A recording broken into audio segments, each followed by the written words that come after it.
The manga begins with a man intensely playing a video game, trying to take down the boss, which he managed to do with the help of his friends. Suddenly, he immediately felt intense pain, leading to him falling to the floor. Up until then, the man had lived a good life. The doctor told him he only had 3 years to live because they had found a heart disease for which no cure had been found yet. The man's chances of survival were pretty much zero. They warned him that the next time he had a heart attack, he would die. The man decided to quit his job and poured all his energy into his hobby, a VR MMO called Broken Balance Online, commonly known as BBO. The man ended up becoming one of the strongest players on the server. Due to his illness, his reflexes and speed could no longer catch up to the others. However, his knowledge in BBO was still second to none. When the day finally arrived for him to fully use his knowledge and manage to beat a boss considered impossible for the next 3 years, he really wished that he could have lived longer to witness the events after. As he could barely use his fingers, the man used the very last of his strength to inform his colleagues that he was very grateful to them. After closing his eyes and accepting his demise, he was surprised to wake up in a bed. Memories came rushing to his head, and he then realized that he was reincarnated in another world with the memories of his past life. The man's name was now Eldo, the 4th son of a lower noble in a remote area. His family didn't think of him as a person, and the only person who spoke to him was his oldest sibling, while the rest of his current family just ignored him. Eldo could only guess the reason for their treatment was that, after he was born, they had 3 years of poor harvest, which eventually led to him being branded as the god of pestilence. Due to Eldo being underage, his parents couldn't kick him out of the house yet.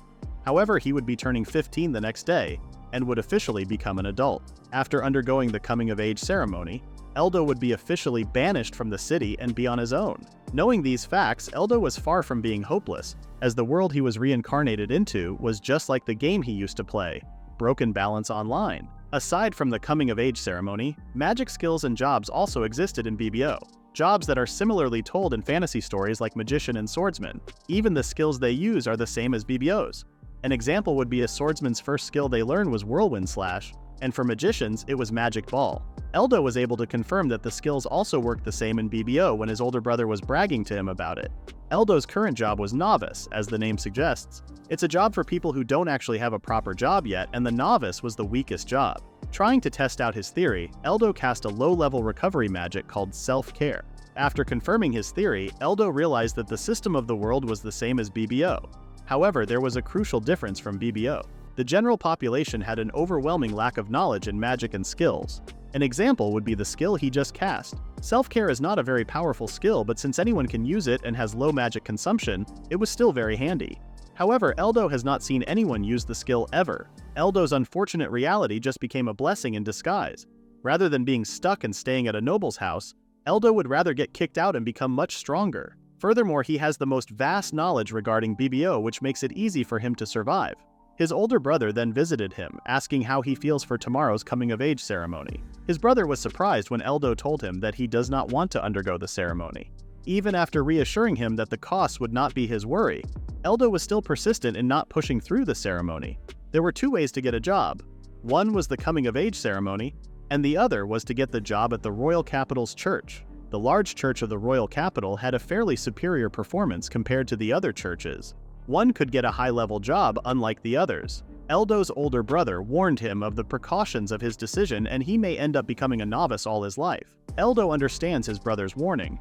Instead, he asked a favor of him to inform his father of his decision, since if it was Eldo that were to inform their father, then he would just be ignored. After knowing Eldo's decision, his father woke him up the next day and immediately kicked him out as soon as he woke up. Leaving his home, Eldo was only left with a shabby sword and 10,000 gil, which was the same as 1 yen on Earth. As he was about to get out of the city, Eldo was surprised to see his brother waiting for him. When his older brother learned of Eldo's plans on becoming an adventurer, he gives him 100,000 gil and advises Eldo to make sure that he gets a source of income before the money runs out. Realizing that he was lucky to have a good older brother, Eldo refuses to accept the money and tells his brother that what he has was enough. After saying their goodbyes to each other, Eldo left the city and decided to go to a city with a guild established. Before heading to the Adventurers Guild, Eldo hoped that he would not encounter any demons since the only weapon he had was a shabby sword. After looking at his surroundings, Eldo immediately made contact with a monster.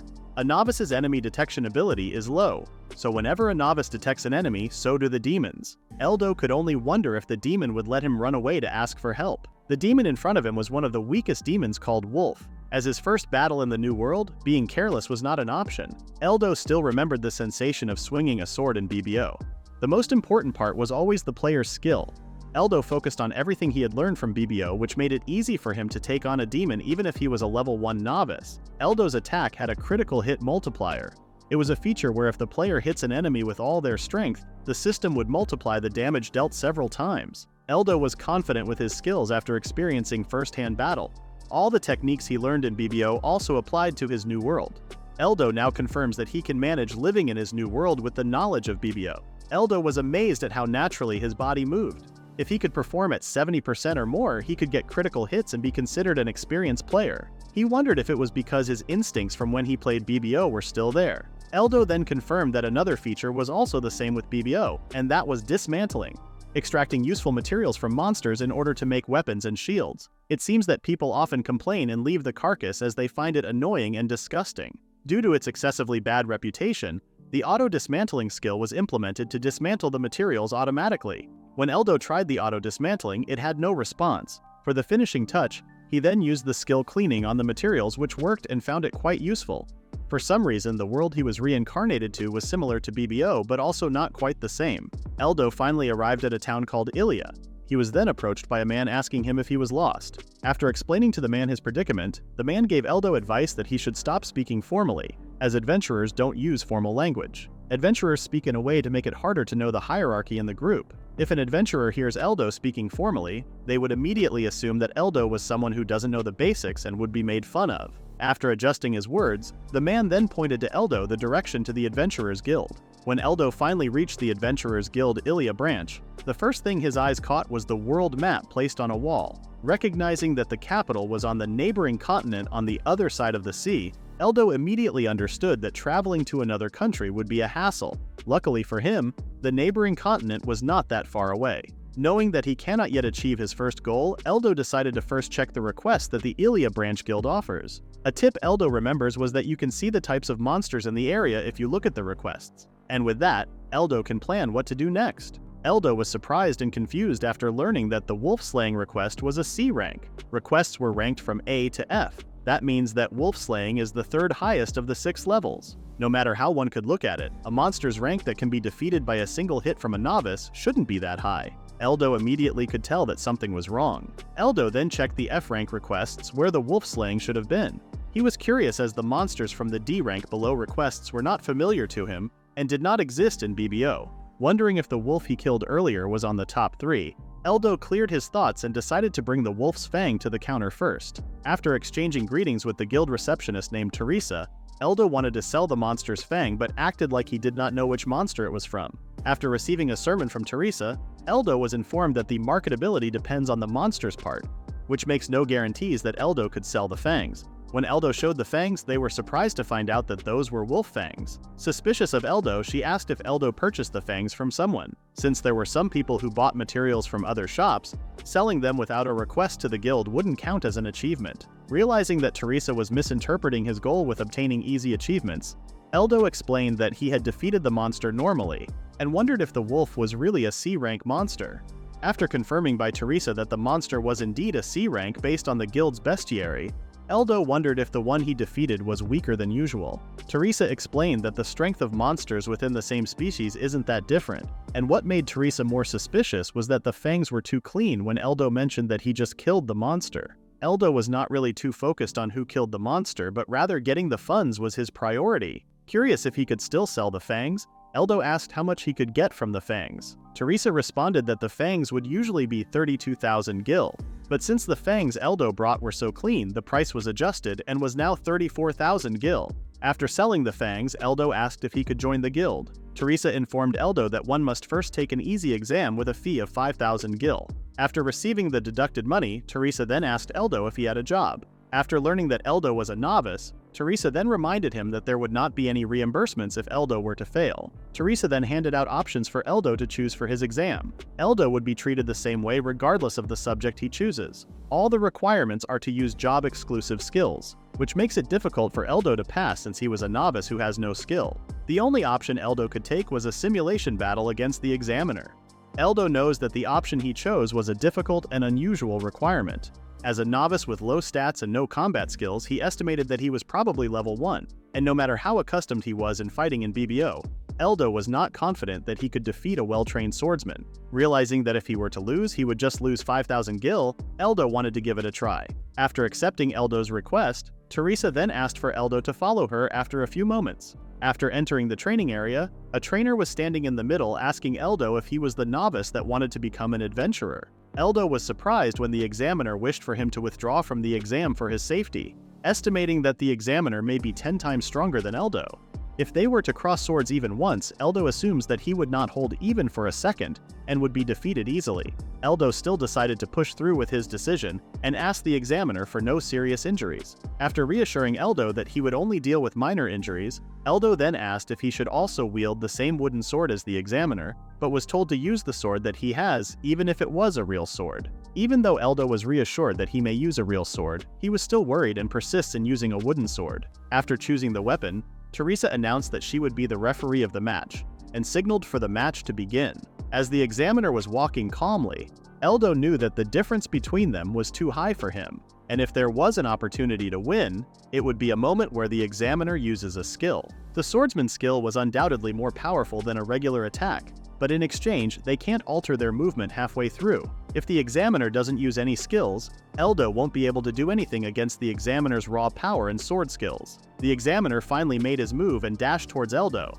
Analyzing the examiner's position of attack, Eldo prepared himself from a standing position. However, Eldo was surprised when the examiner said, "Guard Crash," a skill that takes down enemies guarding themselves by using overwhelming power. In doing such a bold move at the same time avoiding the attack, Eldo basically could tell that the examiner wanted Eldo to stay in place and take the attack head-on. Eldo dodged the attack and assumed that the examiner's attack was on purpose. Not wanting to fail the exam, Eldo didn't hesitate to land a critical hit. Surprised at the result of the match, Teresa immediately called it in as Eldo's win. Wondering if he passed the exam, Eldo stared at the examiner confused. The examiner couldn't believe that he lost to a novice who didn't even use a skill. Eldo thanked the examiner as he still assumed that the examiner was still acting weak till the very end. Eldo asked the examiner if he had passed the test. The examiner responded that Eldo had passed with flying colors and was curious about where Eldo learned that type of swordsmanship. Eldo was cautious with his words as he didn't want to disclose that he learned the skill through playing a game in his previous life. Instead, he simply stated that he taught himself. In the game, Eldo used to swing his sword as much as possible and would stay up late at night with his friends discussing the most efficient ways to swing a sword. The examiner couldn't believe that Eldo taught himself and wasn't expecting to lose to a novice. Eldo humbly told the examiner that he only won because the examiner had gone easy on him. The examiner was confused by Eldo's comments since he had been serious throughout their fight. Eldo, still thinking that the examiner had taken it easy due to his job, smiled at the examiner, considering the exam completed effortlessly. After congratulating Eldo on passing the guild's admission exam, Teresa welcomed Eldo as a member of the Adventurers Guild. After handing Eldo's guild card, Teresa asked Eldo if he wanted to hear the guild's guidelines. Accepting Teresa's offer, she started with the adventurers' obligations: submitting false reports, divulging confidential information from the client, and disobeying the laws of the country they're currently working in were not tolerated and would face punishment. The punishment for breaking any of those obligations ranged from having one's license suspended to being sentenced to death. Remembering a feature in BBO where the player is forced to clear an emergency request, Eldo asked if they are required to provide help during an emergency. Teresa firmly stated that only those 3 obligations must be followed. She then continued to the next issue, the requested deadlines and penalties. If an adventurer does not complete a request within the allotted time, the request would be considered incomplete. After being fully explained by Teresa, Eldo was curious and asked Teresa what would happen to him if he completes a request but does not report it before the deadline. Teresa responded that the reporting would be adjusted according to where the request took place. She then reminded Eldo that if he does not report the request within the deadline, it would be considered incomplete. When Teresa finally finished explaining the adventurer's guidelines, Eldo wanted to gather more information and asked if she had any bestiaries or fighting manuals in the Adventurers Guild. Eldo was informed that the manuals are in the guild's library, and if he wishes to take them, it was better for Eldo to copy the manual since they are not allowed to bring the manual outside of the library. Teresa took some time to think about the best manual suited for Eldo's request. She then handed him the manual for monsters in the outskirts of Ilia.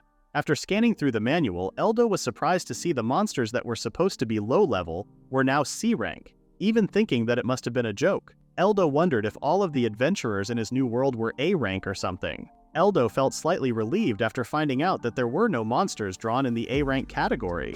Eldo then went ahead and checked the adventurer's combat manual. He kept skipping the pages since he had already learned those. He was even more enraged when he reached the page for the advanced level, and found it very lacking since it also didn't contain information about one-on-one battles and anticipating enemy actions. After reading an attack called Miracle Strike, Eldo was puzzled, knowing that the world's strongest critical hit rate was only 20%, and wondered if they meant adventurers that had only just graduated from being a beginner. Eldo wondered if the people in his new world did not know the trick to pull off critical hits. Learning that the information was all lacking and different, Eldo realized that he couldn't fully trust the bestiary or the other manuals. Teresa was surprised when Eldo asked her the way to go to the capital. After informing Eldo that he can go to the capital by taking a ferry, Eldo asked if there was another way since taking a ferry would be very expensive. After learning the ways of getting on the ferry, Teresa lastly suggested that Eldo can swim across the sea, which he immediately declined the idea. Eldo then asked Teresa if there was a request that she could recommend to him as a beginner. She then handed and explained an F-rank request. After looking closely at the request, Eldo was curious why the reward was so high. Teresa explained that it was because the request was hard and was pretty much a D-rank request. Eldo instantly refused and wanted a regular F-rank instead since he was not in a hurry. Teresa wondered why Eldo does not want to take the request since he already proved that he was strong by defeating the examiner. Teresa was then surprised to learn when Eldo told her that he only won as he only managed to hit the Miracle Strike at the examiner. Teresa suggested even more to Eldo to take a higher rank request, since only expert swordsmen can execute a Miracle Strike. Eldo decided to pick the request himself and landed on hunting down a kick rabbit. After asking Teresa the location of the second forest, Eldo left the guild and headed towards the second forest. He accidentally met up with the examiner he defeated and was teased by him, calling Eldo the strongest novice and asking if he was about to do a quest. After humbly telling the examiner that he wasn't the strongest novice and that he was headed to hunt kick rabbits, the examiner bid Eldo good luck before leaving. After reaching the second forest of Ilia, Eldo immediately went inside the forest and encountered a beast, and wondered if it was a kick rabbit. He was then caught off guard as he encountered a pack of lesser wolves. He then realized that he was tricked by the receptionist, and was instead led to a pack of lesser wolves. With the only option being to fight, Eldo drew his sword and swiftly dodged the attacks and landed powerful attacks on the lesser wolves. When Eldo had finally lessened the numbers of the lesser wolves, he began to move even faster, killing a lesser wolf with one hit each. After wiping out the pack, Eldo felt his body getting lighter and wondered if it was a level up. Since he does not know the level system of his new world, he tested a theory by doing a reinforced stone throw. When the stone got buried in the tree, it confirmed that Eldo did level up since he can now use a level 2 skill. He then headed back to the Adventurers Guild to register his level up and give Teresa a piece of his mind. Upon returning to the Adventurers Guild, Eldo brought a lesser wolf carcass and asked Teresa if she had referred to the monster he was holding as a kick rabbit. Teresa then feigned ignorance, claiming she didn't know what had transpired. She stated that she had clearly mentioned the presence of only kick rabbits in the kick rabbit forest. Since Eldo had defeated the lesser wolves, it meant he had ventured into the second forest of Ilia by mistake. Realizing that Teresa would persist in playing dumb, Eldo decided to go along with it and requested to cancel the mission since he couldn't complete it due to mistakenly going to the second forest. Eldo grew more annoyed when Teresa mentioned that the request had been completed, as she had inadvertently filled out the procedures for hunting lesser wolves. Eldo's angry expression disappeared instantly upon receiving the rewards for the request. Having defeated 6 lesser wolves, he received a total of 120,000 gil. Eldo forgave Teresa, thinking that she only assigned him requests suitable for his strength and yielding the highest monetary rewards. Thanks to Teresa, Eldo found a profitable request and inquired if there were more requests to slay lesser wolves, as he planned to take on the challenge again. The next day, Eldo visited a workshop in search of a short sword suitable for his build. Since weapons were crucial for completing requests, Eldo needed a good weapon to compensate for his lack of stats in the future. Displeased with the weapons on display, he asked the shop owner if there were better swords available. When the shop owner presented an expensive sword, Eldo requested to try it out. After a few swings and feeling the sword, Eldo decided to purchase it. With no money left, Eldo went to the Adventurers Guild looking for requests related to hunting lesser wolves. Upon learning that there were still 32 left for the lesser wolves request kill limit, Eldo was curious about the request kill limit. Teresa explained that it was the number of monsters that would reward the adventurer. They could defeat as many monsters as they wanted, but they wouldn't be rewarded beyond that limit. Eldo decided to take the request to kill 32 lesser wolves, surprising Teresa, who wondered if Eldo could handle it. She was puzzled when Eldo mentioned that killing all 32 would take only 2 hours for him, and planned to accept another request to avoid returning too soon. After deciding that his second request would involve slaying spear mice, Teresa became ecstatic and immediately processed the request. After leaving the Adventurers Guild, Eldo headed towards the second forest and swiftly completed his first request. He then continued to search for the spear mouse. However, his surroundings were instantly covered in fog. After walking for some time, Eldo saw a mouse with a horn and wondered if it was the spear mouse. As he drew his sword, Eldo was surprised when the spear mouse suddenly screamed. Realizing that more spear mice would surround him, Eldo rushed towards the screaming spear mouse, ending its life. Unfortunately, the spear mouse reinforcements arrived right after he killed the first mouse. Realizing he was at a disadvantage due to compensating for his lack of stats with skills, Eldo encouraged himself and continued to attack from a distance, killing all the spear mice. Noticing multiple injuries, Eldo used the ability Self-Cure to heal the wounds. Eldo continued to slay more spear mice after recovering from his wounds. Upon returning to the Adventurers Guild, Teresa was surprised that Eldo had slain 276 spear mice. However, Eldo could tell that Teresa was once again playing dumb, as before. Both were astonished to learn what had happened. Realizing that even though the spear mouse was an E-rank monster, they could gather in large numbers. Teresa noticed a horn and immediately identified it as belonging to a monster called Army Spear Mice. Different from normal spear mice, as the Army Spear Mice had a C rank. Eldo asked if he had failed the request, surprising Teresa, who thought Eldo would be worried. She explained that facing an Army Spear Mice alone would mean certain death. Eldo asked if he could change the request to Army Spear Mice, but Teresa immediately declined, stating it was not allowed. To compensate for Eldo's efforts, Teresa informed him that he could still sell the materials from the Army Spear Mice, as they fetched a high price. When Eldo heard that each material sold for 20,000 gil, he did not hesitate and sold everything. After receiving the reward, Eldo noticed an unfamiliar platinum coin. Teresa explained that each platinum coin was worth 1,000,000 gil, warning Eldo not to show it off, as it could attract thieves. Realizing that the reward money was already substantial, Eldo could now travel to the capital. Teresa was slightly disappointed that Eldo was leaving so soon, as it had been a while since a strong adventurer came to Ilia. Curious, Teresa asked Eldo what he planned to do in the capital. Eldo responded that he had something to do there that would help him progress as an adventurer. After bidding farewell to Teresa and preparing to leave, Teresa ran towards Eldo and apologized for lying about the Kick Rabbit's request. Eldo didn't mind, but he asked her not to do it again, as someone might get really angry. After leaving the town of Ilia, Eldo headed to the port town. When Eldo finally arrived at the port town, a guard informed him that he could purchase the ticket at the Maxia commercial firm. When Eldo reached the Maxia commercial firm, he was astonished at the immense size of the building. Since Eldo didn't have a letter of introduction, he had to pay 3,000,000 gil.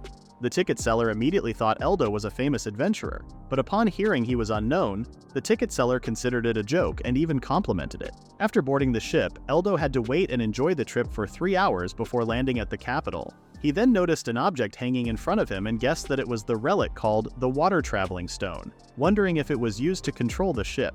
Eldo then noticed 2 women arguing about failing over something. When Eldo saw the ingredients, he immediately recognized them as being for the pale green spirit potion. When the 2 women overheard Eldo, they asked if he knew how to brew the potion just by looking at the ingredients. After informing the woman that he knew how to brew the potion, she asked if he could brew it for them, promising generous payment. Eldo, testing the woman's offer, requested 10,000,000 gil. Knowing the huge amount might not be reasonable, he was surprised when the woman mentioned if that was all he requested. Eldo wondered how much money the woman had to easily accept an unfair exchange. After 10 minutes, Eldo finished brewing the potion. Seeing the woman's happy expression, he wondered who she could be. What was missing in the ingredients was the sacred tree leaf, since it was an extremely high-class item. After receiving the payment, Eldo noticed that it was too much. The woman responded that, in fact, it was still not enough for what Eldo had given her. She then handed him a proof of trust from the Maxia company as a token of appreciation. If Eldo showed it in one of their stores or within the capital, it would certify Eldo as trustworthy. Eldo wondered if it was all right to give something of great importance. The woman responded that it was not a problem and that she could at least give that much if one wanted to be a company chairman. Seeing Eldo's puzzled expression, the woman introduced herself as Mina Maxia, the chairman of the Maxia company and the one that operates the ship they were on. Eldo was not expecting to meet and help someone with high status, and was very thankful for her. After thanking Eldo for the potion, Mina then asked for his name. After introducing himself, Eldo then asked if there was something out in the ocean. Mina was curious about what Eldo meant. Eldo then mentioned that something was getting closer to them. Mina mentioned that the ship was built to withstand the attack of monsters in their route. However, to be safe, Mina asked a crew to check what was out in the ocean. The crew was surprised and terrified to see a sea dragon approaching them. Mina was surprised and couldn't believe that a sea dragon would be in their route since they were 500 kilometers away from the sea dragon's habitat. A sea dragon is an aquatic monster far more powerful than a crank wolf. It uses its spear arms as weapons to stab its opponents. If a novice like Eldo gets hit by those arms, he would be immediately sent to the afterlife. Eldo asked if they would be alright. Unfortunately, the ship was not designed for a sea dragon. Mina asked everyone who could fight to gather in the ship, and to take the others inside the ship for refuge. Eldo then noticed that the sea dragon was after the ship's mast. They were now stuck in a situation where they couldn't break the ship's mast. With the only option being to fight, Eldo then asked if anyone in the ship could attack from a long-range distance. After seeing the 3 mages and 2 archers, Eldo faced another problem, and immediately asked everyone if there was someone who could defend the mast from the sea dragon's attacks. Unfortunately, no one raised their hands as it was common sense that no one could take on the sea dragon's attack. With no option left, Eldo offered to defend the mast himself. Seeing that the sea dragon was now within range, Eldo instructed the mages and archers to start their attack. After launching all of their attacks, the mages and archers were now more terrified since the sea dragon was still charging towards the ship. Thinking that their attacks were ineffective, Eldo reassured them that their attacks were working, as they left marks of damage on the sea dragon's body. The mages and archers kept launching their attacks on the sea dragon, and only stopped when the sea dragon swam to the deeper parts of the ocean. It then resurfaced near the ship and was about to attack the ship. Fortunately, Eldo was able to block the sea dragon's attack by perfectly timing the attack, and using the critical counter to successfully parry the attack. The other adventurers were getting excited seeing Eldo deflecting the sea dragon's attack only using a sword. Eldo was just lucky that the sea dragon's attacks were easy to read for him to completely deflect. Mina then instructed the others to attack while the sea dragon was still visible and easy to mark. The sea dragon then launched the attack. Eldo was able to read the attack and successfully deflected it. However, he didn't notice right away that the sea dragon used both of its hands to attack. Deflecting the other attack was impossible, but his will and strength were enough for the mast not to get destroyed. The others launched another wave of attack and successfully incapacitated the sea dragon. However, it lost its stance and was headed towards Mina and the other civilians. Fortunately for them, Eldo was just in time to fully time and deflect the sea dragon's body. After receiving thanks from Mina and the civilians, Eldo then instructed the others to finish the sea dragon. After the last wave of attack, the sea dragon was finally defeated and sank into the ocean. A civilian couldn't believe that the adventurers were able to defeat a sea dragon. The civilian was about to thank Eldo when he no longer saw him. Eldo went inside one of the rooms of the shop and apologized for his intrusion as he didn't want to stand out. Eldo was not expecting to see Mina. The two had a wonderful conversation in which Mina mentioned that since Eldo saved the lives of those who had boarded the ship, she swore to repay the debt. In a far distant land, men in cloaks were observing the ship and couldn't believe that the sea dragon was defeated. But they were not disappointed since it was just a minor setback for their plans. The cloaked men's group was called the Garden of Despair. The people on the ship were then informed to prepare themselves to disembark since they will be reaching the capital soon. Seeing the structures of the capital, Eldo had hopes and expectations that the capital would be the place where he would change his job from novice to a sage. Seeing a rundown building, Eldo wondered if the ruins he was seeing were the capital's cathedral that he had been searching for so long. He then noticed the portrait of Geas, the god of jobs, carved into the walls. Even though it looked like a mess and no lights were turned on, it didn't matter to Eldo as long as there was a capital cathedral of the god of jobs. Mina noticed Eldo staring at the church and wondered if Eldo needed something from the church since she didn't expect him to be a religious type. When Mina suggested to Eldo that someone could help him go to the church, Eldo accepted the offer. Eldo was then corrected by Mina that the church he was looking at was an old abandoned church decades ago, and the real cathedral was the huge buildings. Eldo was not expecting the building to be the cathedral since it had no image of Geas. Eldo wondered if one could even change jobs in such a place. Eldo then asked if he could go to the ruins without permission. Mina thought Eldo was a religious type but guessed that he only loved the ruins. Mina then warned Eldo that if he went to the abandoned church, chances were that he could meet some thugs living there, and the worst-case scenario could be a bandit's hideout. Mina was not worried for Eldo's safety though since he was strong enough to deflect a sea dragon's attack. Eldo didn't want to take the risk and mentioned to Mina that he was only an F rank. Thinking that Eldo was joking, Eldo showed his Adventurer's Guild card to Mina, which made her wonder if the Adventurer's Guild was completely blind or something. Mina offered to have his rank changed since she knows someone in the guild that could do so. Eldo refused Mina's offer as he didn't want to cause problems for other people. Eldo was able to confirm earlier that the skills of the inhabitants of his new world were the same as in BBO's. Unfortunately, the people were just hopelessly bad at fighting. That's why they can only fight reasonably well in situations where they just randomly throw their skills at a stationary target. However, there were certain things one can't do in this world with skills. One also needed stats. For example, even if the Sea Dragon stood there and let Eldo hit it for 10 hours, Eldo wouldn't be able to defeat it with his current attack power, which is why it was much better if Eldo shouldn't move his rank. After thanking Mina for the information, the two bid their farewells. Eldo roamed around the capital and was able to get himself settled in an inn. He wishes to change his job as soon as possible, but since there's a possibility that there were thugs in the ruins, Eldo was not taking any chances in going there by day because the bandits might see him coming. Eldo plans to sneak into the ruins early in the morning because people couldn't think properly early in the morning. While laying down in his bed and trying to catch some sleep, Eldo could no longer control his stomach growling and decided to eat first since he was starving. Since he still had time before he acted on his plan, Eldo roamed the city to look for a place that sells food. Seeing a restaurant, it didn't look safe to him, but Eldo didn't have much of a choice and decided to go inside. He then asked the staff if it was okay if he was alone, to which the staff member answered that it was okay. However, since they are currently crowded, Eldo would have to share a table. Seeing the woman's meal, Eldo informed the staff that he would have the same. After eating a piece of the meat, Eldo was happy to have finally eaten a delicious meal. All of a sudden, a man opened the door while making a scene. He then mentioned that he is a card holder and should have a seat reserved for him. When the staff member told him that they do not take reservations and that there were no empty seats, the man walked towards Eldo and told him to move so that he could sit.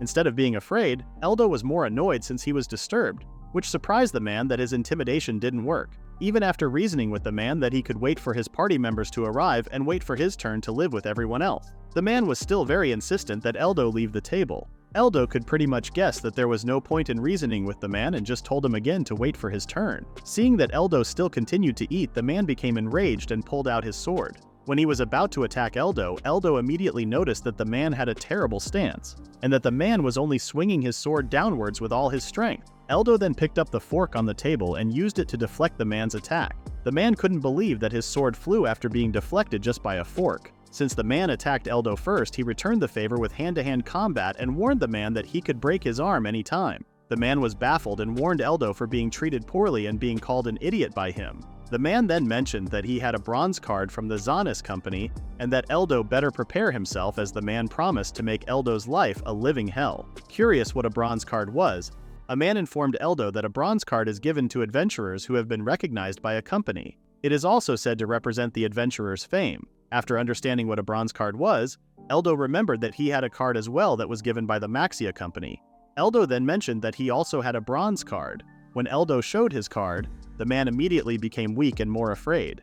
He was not expecting Eldo to show a gold card from the Maxia company. When Eldo finally settled in his room, he still couldn't sleep due to excessive excitement about shedding the novice job. He was grateful that he could lie down and gather enough strength to face any enemies he might encounter. While walking through the dark alleyways of the capital city, Eldo tested the skill Night Vision and was surprised at its effectiveness. He only hoped that not too many people would know the skill, as it could put Eldo in a world of trouble. Upon reaching the old church near the cliff, he immediately noticed people inside and tried to sneak his way in to avoid confrontation with the church residents. Inside the church, he heard voices from the basement and sensed trouble. Eldo circumvented the church, climbed down the well, and based on his knowledge, expected to find a back door to the basement. Upon reaching the back door, Eldo realized that forcibly opening it without a plan would endanger him, especially since the only accessible way was through the well on his side. To create a distraction, Eldo broke the basement lock, diverting the people inside. After rushing out of the church, he jumped into the well, safely entering the basement through the back door. The basement was filled with crates, and to Eldo's surprise, one contained drugs. He never expected drugs to exist in this new world, recalling their appearance during an episode in BBO when an evil organization distributed them, causing incidents. When Eldo opened the door, he accidentally encountered a bandit, putting him in a tight spot as the bandit immediately called for backup. Under fire from the bandit's arrows, Eldo could only think of changing his job. Recognizing the portrait on the door, he identified it as the job-changing room. Upon seeing the statue of Gias in the room, Eldo immediately blocked the door with the broken shelf. Chanting the spell for the desired profession, Eldo received a blessing and successfully changed his job from a novice to a sage. Eldo felt different after changing his job but had little time to process it as the bandits had already broken down the door. Eldo used the fireball skill to repel the enemies trying to get in. Since the distracted enemies heard the commotion in the storage room, Eldo immediately used the skill called Float and escaped through the well. After surveying the landscape, Eldo was about to leave, thinking his business was finished. However, he was fortunate enough to avoid a surprise attack from a cloaked man. The man in the cloak was impressed and complimented Eldo's diversion and infiltration.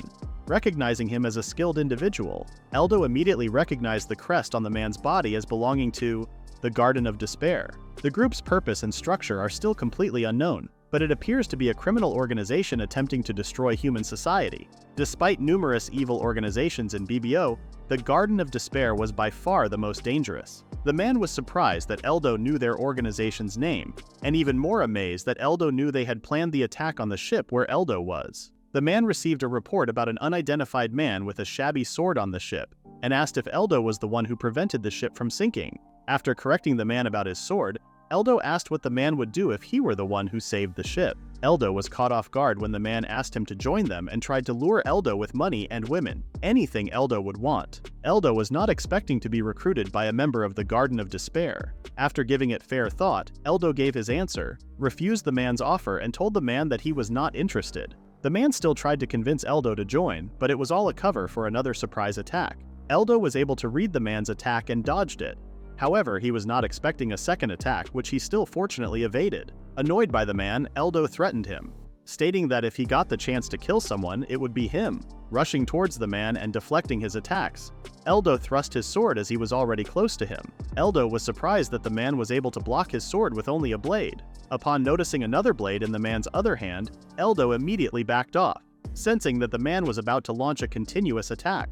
Within the moments they clashed their weapons, Eldo could tell that the man in the cloak was far superior. The man in the cloak then raised his hands as he warned Eldo that his time was about to run out. Eldo tried a different approach and used the skill called Clay Bullet to attack the man in the cloak. The man laughed, guessing that Eldo's sword felt light because he was a wizard. Eldo then rushed towards the man and was about to attack him with his sword when he suddenly changed his pattern and used magic to attack the man's feet. Thinking that he had dodged Eldo's attack, the man was surprised to find out that his feet had been trapped with a sticky substance which he could not let go. What Eldo used was the skill called Sticky Bomb, a trap spell that sprays a sticky liquid at the moment of impact. The skill looked a lot like the previous ability Eldo used, which was the Clay Bullet. Using the night as an advantage, Eldo was able to make the man in cloak think that the attack was the Clay Bullet, but instead was the Sticky Bomb. Realizing that he could not move from his position, it was late for the man in cloak to notice that Eldo was already casting a spell in front of him. Using the skill Flame Bomb in a point-blank rage, Eldo thought that he had successfully defeated the man in the cloak. However, he was surprised that the man was still alive, and still had the strength to take a strange pill, which later turned the man into a humanoid monster. After the transformation, the monster launched an attack that caused the bridge to collapse. Eldo immediately recognized the familiar drug called Artificial Devil Drug. It is a type of drug that greatly enhances the user's strength at the cost of losing their intelligence and being unable to return to human form. The fact that the man was able to use the drug meant that the crest and the name weren't the only things they shared from BBO. Eldo realized that if he did not fight the man seriously, he would be the one in trouble. After apologizing to the monster for promising to end him right away, Eldo cast the skill Fire Arrow. The monster thought of it as a weak attack while catching the fire arrow. However, the monster was not expecting to catch on fire. Eldo was not yet done with his attack as he launched 5 more fire arrows onto the monster. The monster could only gawk as the succeeding fire arrows landed perfectly on him. After observing for a few seconds, Eldo decided to leave right away, as the monster had finally been vanquished. In his room, Eldo was glad that he managed to kill the man who was tracking him. However, he also needed to prepare himself to fight more people like the man in the cloak in the future. Since Eldo's job was now that of a sage, he needed a staff as it was a weapon for sages. One can still cast spells without a staff, but the difference in power was quite noticeable. It's for that reason that they were able to defeat the Sea Dragon. Everyone was well equipped. While roaming around the capital, Eldo visited a weapon store and already expected that the weapons displays were of high grade. Eldo's problem now was that all of the staves were for wizards only. Sages can use every kind of staff there is. However, in order to show the true power of the sage job, it's obvious that one must use the staff for sages. Eldo was curious about who he could ask for help right now. Eldo then visited the Maxia company and met up with Mina to ask for help. Eldo first mentioned how amazing the card Mina gave him. He only showed it to the stores and he was treated politely. When Mina asked what Eldo was looking for, she was surprised that he was looking for a staff since she assumed that Eldo was a sword fighter. After being shown Eldo's abilities, Mina still couldn't wrap her head around the fact that Eldo was a sage and was curious about how Eldo was able to deflect all of the Sea Dragon's attacks. When told by Eldo that all he did was swordsmanship, something even a novice could do, Mina immediately thought that Eldo is some sort of a monster. Thinking that not being a swordsman was a waste for Eldo's talent, Mina understands that Eldo had a good reason for wanting a staff. Mina then showed Eldo the collection of staves that the company has. Eldo was surprised since all of the staves that the Maxia company has were all first-rate items. A staff caught Eldo's attention, and he asked Mina if he could hold it. Mina didn't mind but did not recommend it since it was an artifact excavated from some ancient ruins, and it was also the worst staff they got. After feeling the staff, Eldo decided to take the staff as he could immediately tell that it was a staff for sages. The staff was a top-tier class staff. Eldo assumed that the Maxia company thought that the staff was terrible because wizards tried to use it. Eldo was surprised after noticing that the staff was around 25 million gil. Mina then explained that excavated artifacts were expensive regardless of their performance. When Mina mentioned that Eldo could pay with something other than money, he embarrassingly mentioned that he only has a sword that was worth 150,000 gils. Mina mentioned that what she wishes to purchase from Eldo was the membership numbers on the back of Eldo's guild card, and was willing to offer a total of 30 million gils for it. Eldo then realized that for paying Eldo 30 million gils, he would be doing requests for Mina. Mina clarifies that she was not forcing Eldo to do anything and was only interested in the guild membership numbers. In exchange, she would give him the staff. Curious what the value holds for the guild membership numbers, Mina explained that one needs those numbers in order to request a certain adventurer. The requests themselves aren't mandatory, therefore Mina would offer a hefty reward to entice Eldo to accept. Eldo wondered if Mina was paying too much money for an F-rank adventurer. She then clarified that it was even the reason that she has to get the numbers before the other companies recognize Eldo's true potential. After mentioning that 30 million gils was a standard for A-rank adventurers, Eldo realized that Mina was investing in him and humbly accepted her offer. Before leaving and taking the staff, Eldo asked Mina to be gentle with the requests. While walking down the streets of the capital, Eldo was very happy with the deal he made. Not only was he able to obtain a very good weapon for his job, he also received some extra money in the process. He suddenly was shrouded with fear as to what requests Mina would give to him in the future. After passing a small alleyway, Eldo immediately sensed that someone was following him. After sensing someone's presence, Eldo turned around and warned the person who had been following him to show himself, or be marked as Eldo's enemy. A man then emerged and identified himself as someone non-suspicious, being part of the guild. The guild staff became curious after witnessing Eldo's actions on the cruise the other day. When Eldo inquired about the reason for the guild staff tailing him, the man responded that he was merely observing, as his primary responsibility involved scouting strong adventurers for the guild. Confused by the term scout, Eldo explained that the guild had a formal subjugation position, offering stable and high rewards, but requiring strength to match. Hearing the guild staff talking, Eldo realized it was similar to a civil servant system. While Eldo's rank was still low, guilds tended to recruit and train adventurers. However, Eldo would likely have to handle troublesome requests if he accepted. Eldo declined the offer, stating his preference for doing his own thing. The guild staff understood and didn't want to cause further problems for Eldo, but before leaving he mentioned that if Eldo ever changed his mind, the guild would welcome him. Anyone who noticed the guild staff tailing them was welcome in the guild. They just needed to mention that Lysias had referred them, and the guild would accept their application. Eldo remembered that in BBO there was no such thing as a formal subjugation position. Requests were updated frequently and nothing happened if no one took them. However, in this new world with real people, it made sense that trouble could arise if no one accepted certain requests. Eldo decided not to dwell too much on the guild and opted to take on requests he could handle. However, upon arriving at the Adventurers Guild, he noticed a scarcity of subjugation quests in the capital. Eldo guessed that regular subjugators had a lot of free time. He approached the front desk and inquired about requests, particularly if there were any monster subjugation requests available. The front desk responded that there weren't many subjugation requests in the capital, as the Royal Army handled monster defeats as part of their training, resulting in few monsters to take care of. Realizing that he probably wouldn't get decent requests in the capital, Eldo decided to move to another location. Eldo was grateful for the information and asked if he could report a change of jobs. After hearing Eldo's wish to report his job change, the front desk congratulated him on graduating from being a novice. She then asked about Eldo's new job. When Eldo mentioned Sage, the front desk was confused, having never heard of such a job jewel before. Eldo realized that this world only recognized the classes from the coming-of-age ceremony. Therefore, the job jewel would likely not recognize his new job. To register one's profession in the guild, certification using a job jewel was required. If an adventurer was a wizard, for example, they would need to touch the wizard jewel for certification. Eldo decided not to change his registration since his new job couldn't be certified. The front desk suggested Eldo use an inferior jewel, as there might be a chance it could work. Confused, Eldo asked for clarification and she explained that she meant inferior jobs like Berserker and Sayat. She mentioned witnessing some inferior jobs in low-level parties, but most couldn't keep up and usually quit halfway. Eldo then realized what had happened. In BBO, there were two types of jobs: basic and superior. Basic jobs included wizards, swordsmen, archers, healers, and so on. Superior jobs included sages, heroes, saints, berserkers, and so on.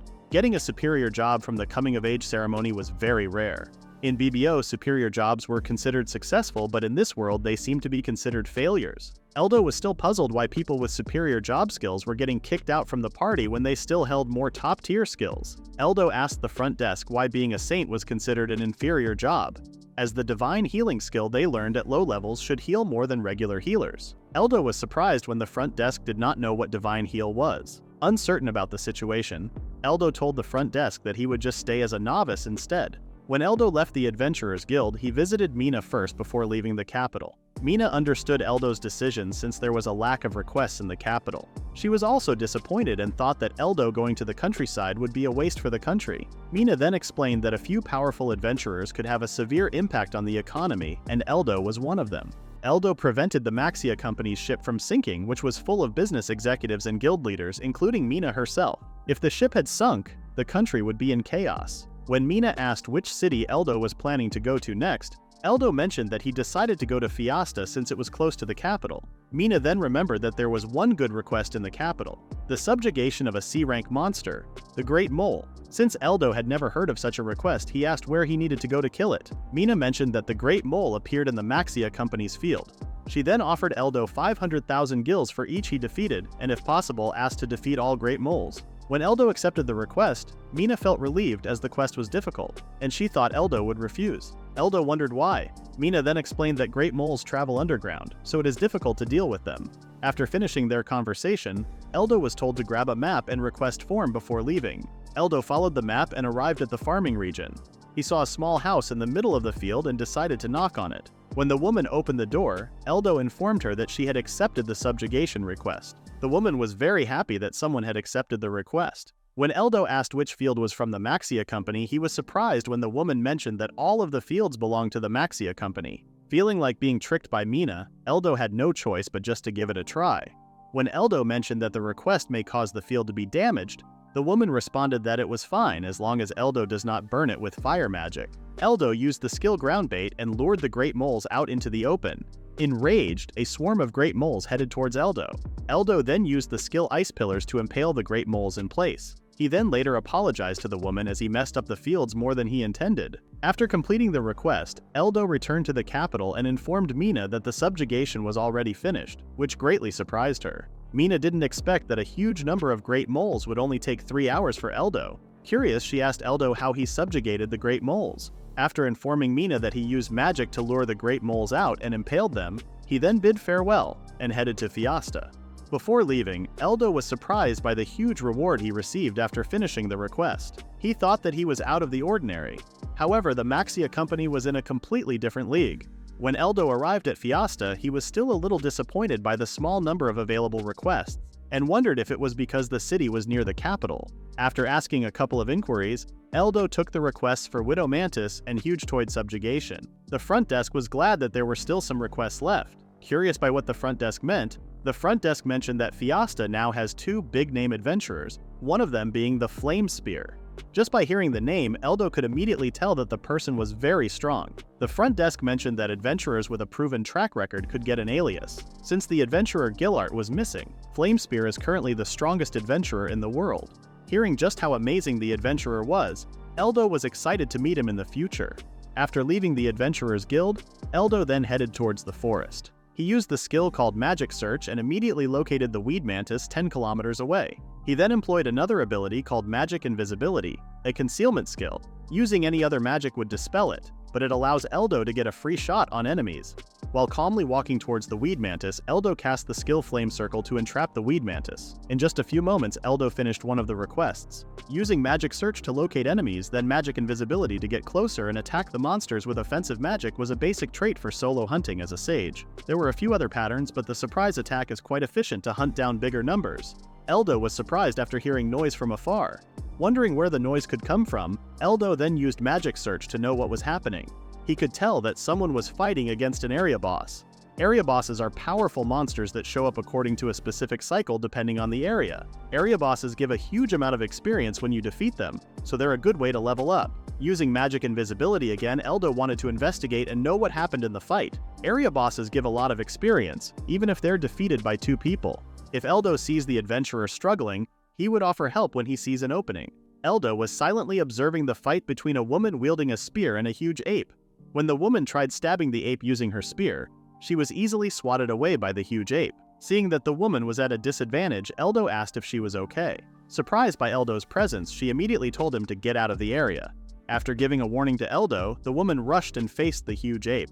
Eldo had already expected that the area boss would be the Raging Ape. The Raging Ape moves quite fast for its size, making it much harder to solo than the Sea Dragon. What Eldo didn't expect was the one small female adventurer fighting the Raging Ape. Seeing that the situation looked dire, Eldo wanted to help the female adventurer. However, his skills right now aren't enough to defeat the Raging Ape. Eldo would have to spend some skill points to increase its power. Usually, one needed to go through a ritual in a church to acquire skills, but one could also obtain them through commands just like in BBO. Eldo was able to obtain the skills Blood Poison and Shadow Fog from the system. Setting up a trap, Eldo placed a sticky bomb from a distance and lastly used the magic taunt to lure the Raging Ape towards him. The female adventurer was surprised that the Raging Ape suddenly changed course and was now headed towards Eldo. With Eldo's plan in motion, all he had to do was stand still. When the Raging Ape was finally close, it stepped on the sticky bomb and ended up slipping, which made the sticky bomb more effective since the Raging Ape was now fully trapped on the ground. Using Shadow Fog to block the Raging Ape's vision, Eldo then used Blood Poison and landed a direct hit on the Raging Ape. The effects of the ability Shadow Fog take away the opponent's vision while Blood Poison drains their vitality. The female adventurer was amazed that Eldo was able to restrain the Raging Ape since she couldn't even handle the monster properly. Eldo then noticed the woman's injury and instantly healed her. Confused that the pain had vanished, Eldo explained that he used healing magic on her. The woman couldn't believe that Eldo was able to use healing magic and offensive magic, as she had never heard of an adventurer that could do both. Hearing the woman's words, Eldo guessed that even adventurers don't know what sages are if they don't know what self-cure is. Eldo then suggested to the woman that they should direct their focus on the Raging Ape since he has not completely restrained him because his skills are not high level enough yet. If Eldo keeps using Blood Poison on the Raging Ape, Eldo will beat him eventually, but that would take Eldo forever. Eldo then suggested to the woman if they should look for reinforcements, since he heard that the strongest adventurer was nearby and called himself the Flame Spear. When the woman mentioned that the flaming spear was her, she then introduced herself as Melia. Eldo was not expecting for the Flame Spear to be a woman and thought that since she was the strongest, the Raging Ape would be no match against her. After Eldo introduced himself, Eldo was surprised when Melia apologized since she couldn't manage to do anything against the Raging Ape. Eldo then explained that he wasn't criticizing her and assumed that the reason why Melia was called the Flame Spear is that she has the skill Flame Weapon. The woman was surprised that Eldo knew of such knowledge. With the Flame Weapon in her arsenal, that could only mean that Melia has a superior job in BBO but is inferior in this world. The job is called Hero. Eldo thought of it as a waste since Hero's superior skills were extremely good. If Melia had the knowledge and access to superior skills, the Raging Ape would be no match against her. In that case, they can probably end the battle quickly and make use of Melia's title. Eldo asked a favor from Melia. While he attracts the ape's aggro, Eldo wishes for Melia to keep attacking non-stop. Eldo suggested that an inferior skill like combo attack should work just fine. Eldo was taken aback when Melia didn't know about a combo attack. In the end, Eldo asked for Melia to repeat what he said. After purchasing the skill combo attack, Melia was surprised to find out such a way to obtain a skill. When Eldo instructed Melia to swing her spear while chanting combo attack, Melia was surprised to see that the end of her spear was now shrouded with power. Confused, Melia asked if she just activated a skill and asked if that is how they learn skills. Surprised about Eldo's knowledge, she asked who really Eldo was. Eldo just responded that he was just their friendly neighborhood F-rank adventurer who knows a thing or two. While the two were still arguing about Eldo's true rank, they were not expecting a huge boulder to be thrown away. What had happened was the raging ape had finally got rid of all the glue from the ground and proceeded to launch consecutive attacks towards them. Eldo plans to take away the raging ape's vision again and warns Milia to be careful of the raging ape's random attacks. As the raging ape kept on swinging its arms wildly, Milia couldn't get a chance to attack without being hit by the raging ape. Eldo then plans to deactivate the status ailment and attract all the aggro towards him. He then instructed Milia to use the combo attack he just learned on the raging ape. Thinking that it was impossible, Eldo reassured Milia that it would be fine as he promised that he would hold back the raging ape. All Milia has to do is to stop hesitating and use all her might to attack. Gaining her confidence back, Milia is now ready and awaits Eldo's signal. Eldo then released the raging monster from the shadow fog and lured it towards him. When the raging ape was already close to Eldo and was about to land its attack on him, Eldo was able to block the raging ape's punch with the use of Magic Guard. Even though the Magic Guard was not impregnable, it was the best defensive skill Eldo could use as a sage. He then gave Milia the signal to launch her attack. Casting Flame Weapon on her spear, Milia used the skill combo attack on the raging ape and was able to land a direct hit on the raging ape's face. All of a sudden, the end of the spear suddenly was now engulfed in flames. Seeing her spear getting more powerful, Milia became more confident in ending the raging ape's life completely.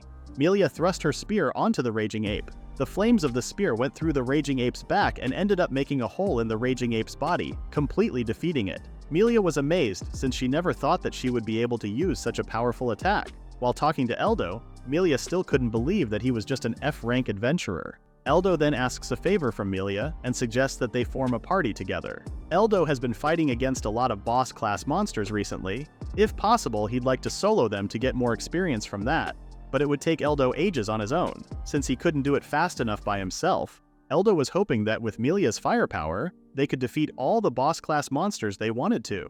After establishing the share of the rewards and even teaching Milia some good skills, Milia accepted Eldo's offer as she could see that he was not a bad person. The two had now established the greatest duo ever. Eldo taught Milia how to build her skill set, using skill points to acquire new skills, providing her the freedom to choose her preferred fighting style. The tricky part was that they couldn't learn all the available skills as they leveled up. Once an adventurer learned a skill, the skill points wouldn't be refunded. Worried about making a mistake in selecting the skills, Milia asked Eldo for guidance on the skills that would make her stronger. Eldo had a build in mind that he believed to be the strongest, but he wasn't sure if Milia would like it. Without hesitation, Milia asked about the build Eldo was talking about. Before learning the strongest build, Eldo asked Milia first if she had ever learned a skill before. Milia responded that she had learned a skill before. However, before meeting Eldo, Milia had always thought that skills were something one learns through experience and the weapons they used. That method is how Milia learned Flame Weapon. Eldo knows that one can learn basic skills at a church, but he wasn't sure if people knew that since the understanding of skills in this new world is not that advanced. After asking Milia about her current level, Eldo estimated that Milia only needed a couple more levels. Milia was more concerned about the raging ape they had defeated since they still had to bring it to the guild. Eldo reassured Milia that they do not need to do that. He then proceeded to cast a magic spell called Magic Storage, which absorbed the raging ape's dead body. Surprised at what she had just witnessed, Milia asked where the raging ape's body went. Eldo explained that he simply used magic storage to put the body in a different dimension. Curious about the skill, Milia didn't dwell on it too much, thinking that Eldo is like an endless bag of surprises. The two then headed further into the forest and fought off multiple monsters, not realizing that the sun had already set. Eldo then told Milia that they were done for the day and would be heading back. Arriving at the Adventurers Guild, the front desk asked what the monster was. When Milia told her that it was the raging ape, an A-rank monster, the front desk excused herself as she had never seen the monster before. While the front desk was getting the branch manager, Eldo asked Milia a favor, and to just let the guild know that she had defeated the raging ape on her own. Eldo explained that he doesn't really want credit for defeating the raging ape. He doesn't want to deal with the huge uproar that would come if people found out that a novice defeated an A-rank monster. Milia accepted Eldo's decision, and if he ever changes his mind, then he could just tell her. The branch manager had finally arrived and asked if they really defeated an A-rank monster. When Milia mentioned that it was the raging ape and asked how much it cost, the branch manager could not believe that they were able to defeat such a monster. All of a sudden, Milia mentioned to the branch manager that it was Eldo who mostly subdued the monster, which surprised him. Eldo then reminded her of the favor he asked for. Milia apologized as she had never been asked by anyone to keep a secret before. The branch manager had never seen Eldo before and asked for his alias. Milia then introduced him to the branch manager as Eldo, an F-rank novice. Hearing that Eldo was an F rank, the branch manager didn't believe Milia's words since there was no way an F rank could stand a chance against an A rank monster. Milia then mentioned that Eldo had completely been cheated. It was all because of the system that doesn't let novices rank up. Eldo was surprised to learn that novices do not rank up. Milia added that novices can't get higher ranks and inferior jobs have a harder time going up as well, which also gave Milia a hard time getting to B rank. It was a method designed to prevent adventurers from dying because they can't handle higher level requests. Eldo wondered what was wrong if novices could do the same requests. Milia heard in the past that ranks went up regardless of one's job, but about 10 years ago, when Cardinal Georgia took leadership, he reformed the system to what it is now. The branch manager then apologized to Eldo as he was only abiding by the rules. Eldo felt like a conspiracy is in the midst since the ranking system is now based on one's individual strength. He wondered if Cardinal Georgius hated novices and inferior jobs or something. Eldo could tell that something sketchy was happening. The branch manager gradually believed that Eldo was the one that defeated the Raging Ape. He then asked Eldo if he was registered in Ilia. Surprised that the branch manager knew of the guild he registered with, the branch manager explained that there was a rumor going around about an F-rank novice from Ilia with the same name as Eldo and defeated a sea dragon directly. Since the branch manager was now confronting Eldo, he wondered if he could ask a special favor. If Eldo has a recommendation from the guild branch manager and the achievements to back up, Eldo's rank would rise. The branch manager then had a look at Eldo's guild card, and when he saw that he was a sage, he was a little disappointed since it was an inferior job and had little information about it. When Milia mentioned that she would have been treated as a novice if she was born decades early, that is where Eldo realized that the hero job was an unknown job until recently. Though the job Milia is much known to all adventurers, Eldo still thinks that her job as a hero was still very much unknown, even though the sage job is pretty much unknown and possibly be treated as an unknown job forever. Eldo did not think much of it since he himself perfectly knows everything about there is to sages. The branch manager congratulated Eldo for updating his rank, which was now rank E. Unfortunately, they cannot increase the rank much higher since the system can only increase the rank once at a time. While walking down the street, Eldo couldn't believe that the Raging Ape's carcass was worth over 100 million. After placing the money inside his magic storage, Eldo was asked by Milia when they will be learning about her skill, to which Eldo suggested that they would have to talk about it before they set out for the new hunting ground since it was already late. The next day arrived and Eldo asked Milia if her heart was ready. Milia was quite puzzled since she was a blood tiger. Seeing Milia's concerned look, Eldo was sure that blood tigers were not that big of a deal in BBO. Milia explained that the blood tiger is a superior B-rank monster. It has a high attack power and durability, and its mobility itself is far higher than the Raging Ape. Eldo was not fazed and was sure that Milia would be fine after learning the skill build Eldo taught her early in the morning. Even though Milia was a little skeptical, somehow she feels that she can honestly defeat the blood tiger on her own. Milia then started rushing towards the blood tiger. Coincidentally, so does the blood tiger towards her. Before reaching the blood tiger, Milia activated the skill attack field and was able to swiftly move behind the blood tiger. Milia then followed up with the combo attack skill and damaged the blood tiger's face. When the blood tiger moved away as it felt much pain, Milia then used Guard Pierce on the blood tiger. Guard Pierce is a skill that lowers the defense of the area it touches. Milia then used her last skill, Support Attack, a skill that increases the power of the user's next attack several times. The blood tiger was now in panic and hurriedly ran away from the fight. Milia then uses Full Burst Crash. The user receives an explosive increase in power without canceling the strengthening skills. When the blood tiger was about to successfully escape, Milia launched the attack and successfully landed the attack. Milia couldn't believe that she actually defeated a blood tiger on her own, when suddenly another blood tiger sneaked an attack behind Milia. Luckily for her, Eldo jumped in and blocked the attack.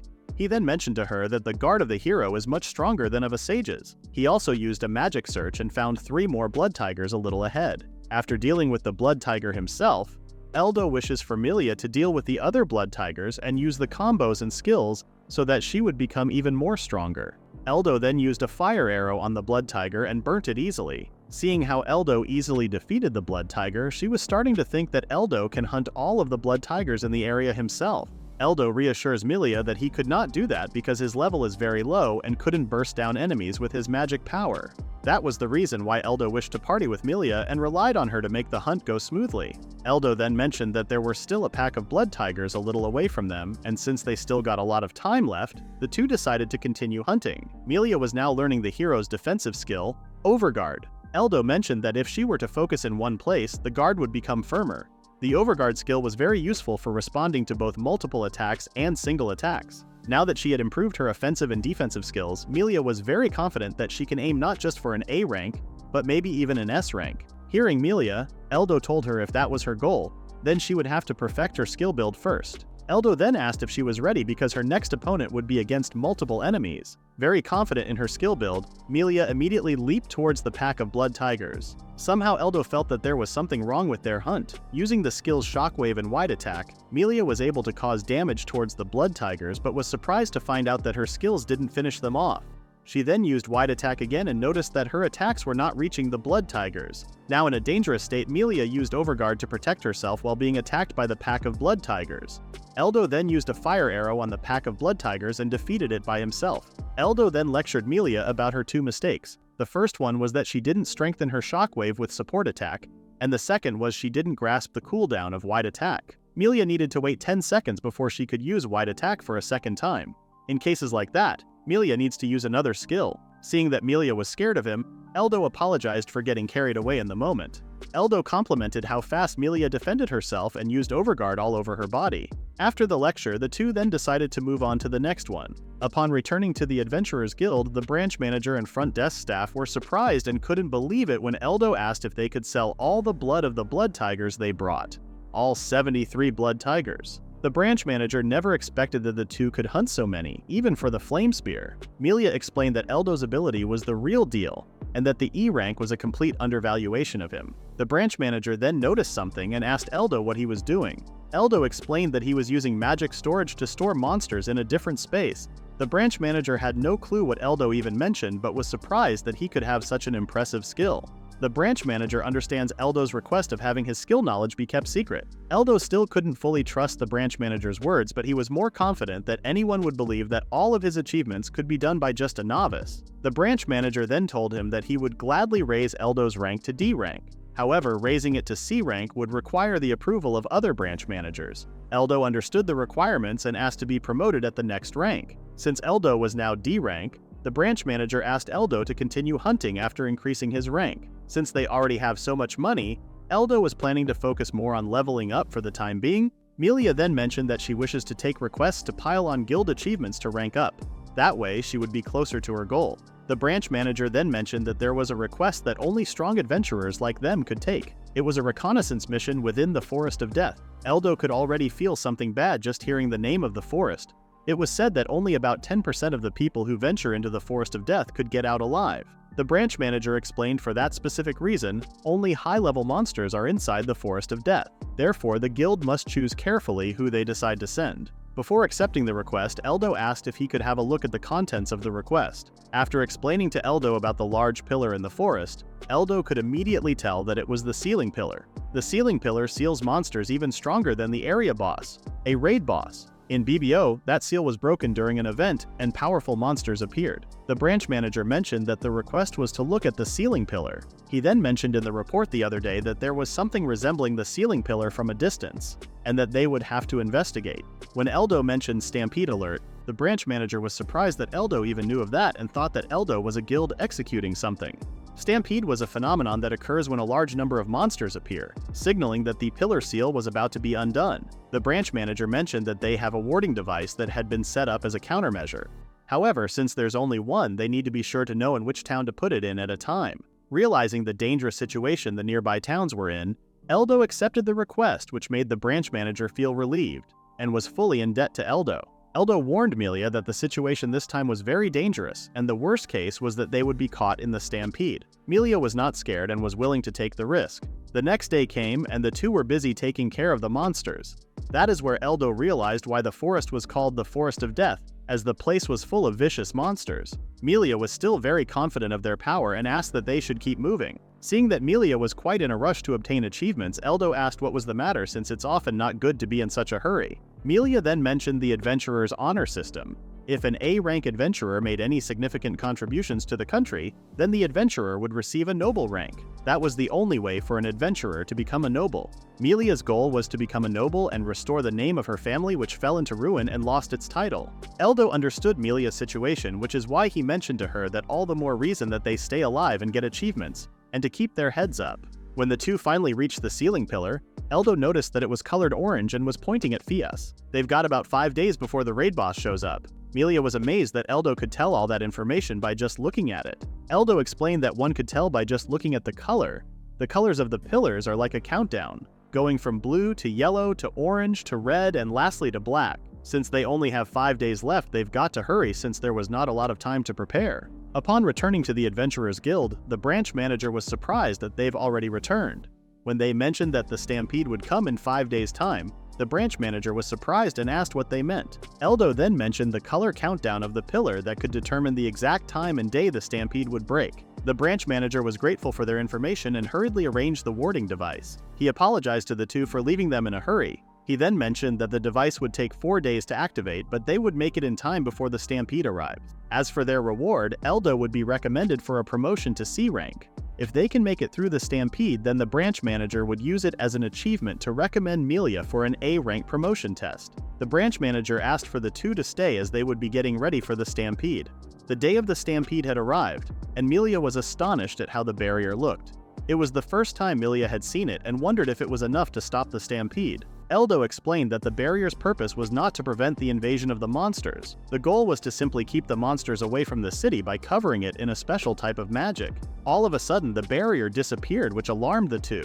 When they headed towards the device to investigate, they were surprised to see the device was damaged. When Eldo asked what happened, a man explained that a guy pretended to be part of the guards to destroy the device. When Eldo looked at the dead body, he immediately noticed the crest of the Garden of Despair. Eldo was not expecting that organization to pull one of their schemes in the middle of a stampede. When Eldo asked if the device could be fixed right away, unfortunately, the man mentioned that the device was unknown since it came from their ancestors. The man then mentioned that he could try to fix it, but even if they managed to fix it, it will need to charge up again and would take another 4 days. With their situation becoming more dire, the branch manager asked for the adventurers' assistance to evacuate the town and its citizens. Eldo knows that evacuating and running away would do them no good. Once the raid boss appears, everything would be in ruin once it crosses its path.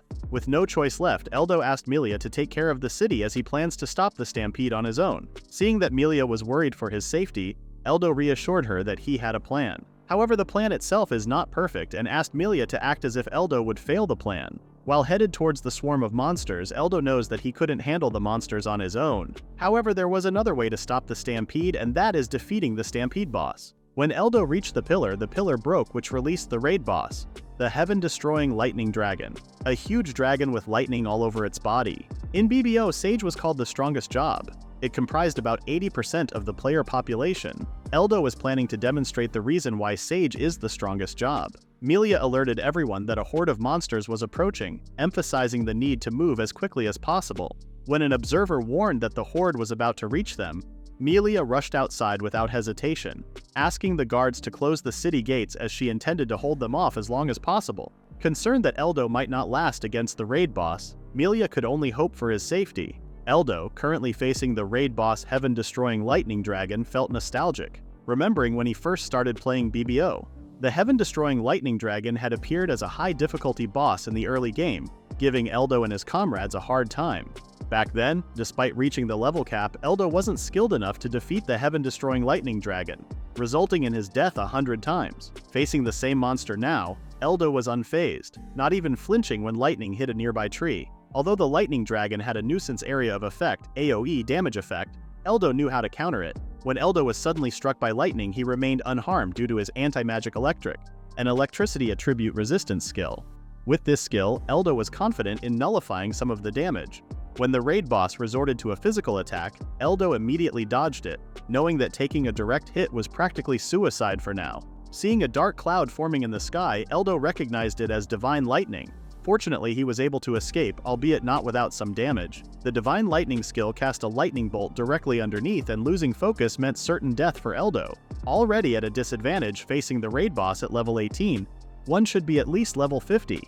Using Self-Cure, Eldo healed some of the damage and remained confident since he had defeated the lightning dragon many times in the past. Eldo then cast multiple enhancement spells, including one that enhanced his weapon with the lightning dragon's weakness, the Earth attribute. Eldo felt an unusual burden on his body and difficulty controlling his skills due to the stacking spells. Nevertheless, Eldo's magic power alone increased 1,000-fold. Sensing another divine lightning strike, Eldo immediately dodged it and rushed towards the lightning dragon's body. The dragon struck lightning onto the ground, generating a cloud of smoke that disrupted Eldo's vision. Having fought the lightning dragon multiple times before, Eldo knew its pattern and was able to dodge the next attack within the thick smoke. When the lightning dragon attempted another attack, Eldo successfully dodged it. Despite limited visibility due to the thick smoke, Eldo's body remembered the attacks. As Eldo was about to cast a spell, he momentarily stopped, feeling the consequences of stacking multiple spells, which drained not only his MP but also his HP. Knowing he had only one shot to win at his current level, Eldo dodged the lightning dragon's attacks using knowledge from BBO.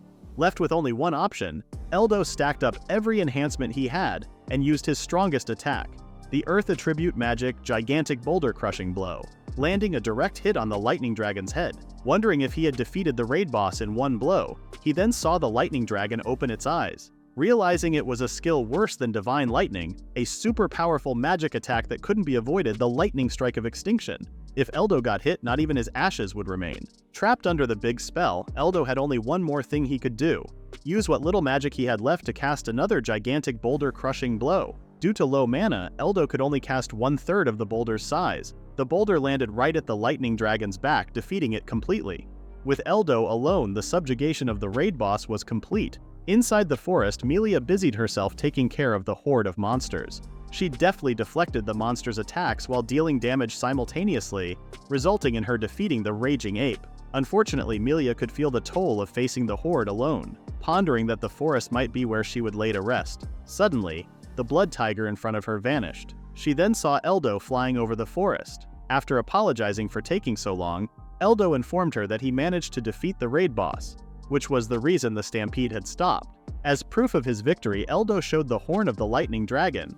Melia, witnessing for the first time a material from an S-rank monster, realized Eldo had faced an S-rank monster on his own. After thanking Eldo for saving her life once again, Eldo asked a favor of Melia. Since she had come to the forest to stop the stampede alone, Eldo wished for Melia to take credit for defeating the raid boss and stopping the stampede. Melia was surprised by the request and immediately refused, not wanting credit for something she wasn't part of. Melia then tried to reason with Eldo, explaining that the reward would be immeasurable, and he should be the one to take the credit. However, Eldo reasoned with Melia that it would make more sense for her to take the credit since initially, no one would believe that a D-rank adventurer could defeat an S-rank monster. Moreover, Eldo wished for Melia to achieve her goal and become a noble, which having noble backing would greatly benefit. Melia finally gave in and promised Eldo that once she became a noble, she would repay her debt to him. After thanking Eldo again, Melia found Eldo quite odd, being a D-rank adventurer able to defeat an S-rank, and she thought he might not be human from their world. Before heading back to the city, Eldo asked that they get their story straight, but when Melia responded to leave it up to her, Eldo became even more worried. The other adventurers who were posted outside the city walls were curious why no monsters were coming towards the city. The observer found it weird since the horde was about to reach the city earlier but suddenly vanished. They then saw Melia coming towards them and wondered what she was doing. Melia then announced that she had defeated the S-rank monster that appeared from the ceiling pillar. She explained that the reason the horde of monsters disappeared was because the source was gone. The other adventurers were still puzzled by Melia's news. As proof of their victory, Melia showed the material from the S-rank monster. The low-rank adventurers were amazed at the material as they could feel the power emanating from it. The adventurers then cheered when they finally believed that Melia had defeated the S-rank monster and saved them from further harm. The guild branch manager personally congratulated Melia, not knowing if defeating the monster from the pillar was possible.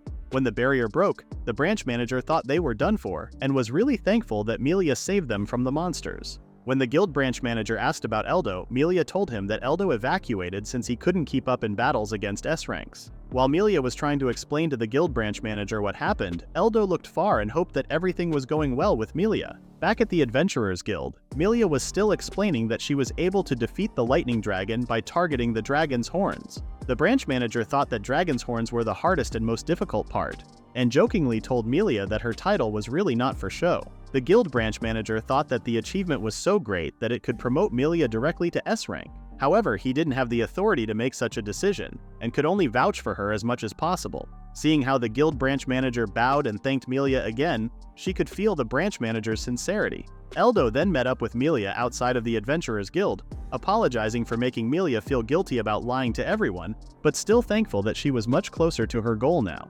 When Melia asked what Eldo was going to do next, he responded that he plans to increase his level and take on more requests. He wondered if there were more requests like the Forest of Death where moderately strong monsters appear.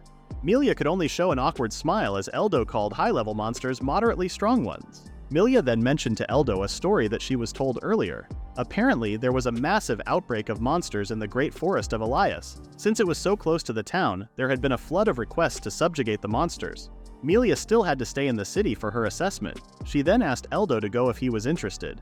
Eldo was indeed interested but was a little sad, knowing that once he headed towards the town of Elias, he would have to part ways with Milia. Milia understood and was thankful to Eldo for everything. Milia was then embarrassed when Eldo mentioned that it was not their final farewell since he still needed her to take credit whenever he did something huge. After a little friendly argument, the two shook hands and bid each other farewell. After saying his goodbye to the Adventurers Guild, Eldo was now headed to the town of Elias. At the depths of the Great Forest of Elias, a blood tiger was hurriedly running away from something when all of a sudden, a hatchet landed on its head and was followed up by multiple arrows to the body. Under the heavy rain, orc-like monsters were staring down at the dead blood tiger.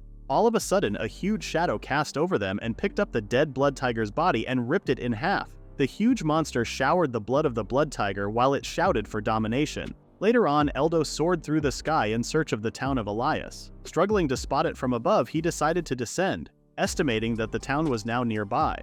When Eldo finally saw the town, he understood why locating it had been challenging. It was perfectly covered and disguised under the huge mountain. Attempting to access the town via the suspension bridge, Eldo's progress was halted by a guard who, upon learning Eldo's rank and reason for visiting, had already guessed it was for subjugation, and that the reports from neighboring towns were outdated. Surprised by the news of a massive outbreak of hungry ogres in the forest, Eldo learned that these intelligent creatures would wear human armor, making them formidable opponents.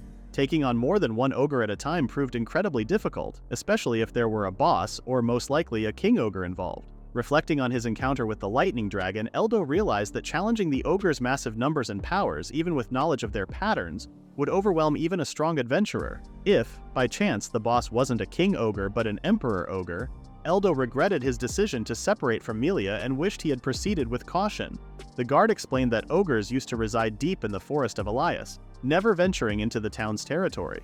The ogres feeding on monsters were expanding their territory due to the outbreak, causing other monsters to flee towards Elias. Many adventurers, upon hearing the news, rushed to kill the monsters but were subsequently attacked by the hungry ogres. The city didn't want more casualties, but they couldn't force adventurers to go either. Advising caution if Eldo planned to head deep into the forest, the guard could only offer a word of advice. Eldo entered the town, and as he roamed around noticed that the people didn't appear very lively, likely due to the ogres closing in on the other side of the river. The ogres were too numerous for ordinary adventurers to handle. If Eldo left the situation as it was, the ogres would likely destroy the city as well. Eldo visited the Elias Branch Adventurers Guild to check their requests. When a woman at the guild saw Eldo, she asked if he was looking for requests and recommended a subjugation request. The target for the request was any monster. As long as Eldo defeated them and provided proof, it would count. Eldo sensed the desperation in the request but wondered why such requests were given when the ogres were already dealing with the monsters. The guild staff explained that despite the ogres hunting monsters, many still needed to be taken care of, prompting them to recruit strong adventurers with promises of generous payment from the town council. The guild staff expressed gratitude to Eldo for accepting the request. After leaving the guild branch, Eldo headed to the forest of Elias. Noticing the absence of monsters, he assumed the ogres might have rapidly decreased their numbers. Eldo then encountered an ogre carrying a monster's head. Suddenly, the ogre took a bite and spat it at Eldo. Dodging the surprise attack, Eldo immediately cast Magic Guard to protect himself from the powerful ogre's next strike. Lying on the ground, the ogre prepared to attack again with an axe but was stopped by Eldo using Sticky Bomb. After trapping the ogre, Eldo used the skill Flame Pillar to burn it completely. Thinking he had finished off the ogre, Eldo was surprised when it attempted to escape. Using a fireball, Eldo knocked the ogre down. Impressed by the ogre's intelligence but also concerned about their sturdiness, Eldo questioned why the ogres had higher status than in BBO. Suddenly, a pack of wolves ran towards Eldo's location, passing through him without acknowledging him. Eldo realized they were running away from something. Out of nowhere, a hatchet was thrown, narrowly missing Eldo, who then realized he was surrounded by multiple ogres. Eldo was surprised at how fast the ogres were for their size. If he were to get surrounded, he would be dead instantly. After noticing a narrow pathway in the distance, Eldo tried to lure the ogres from the area as he wanted to take advantage of the pathway.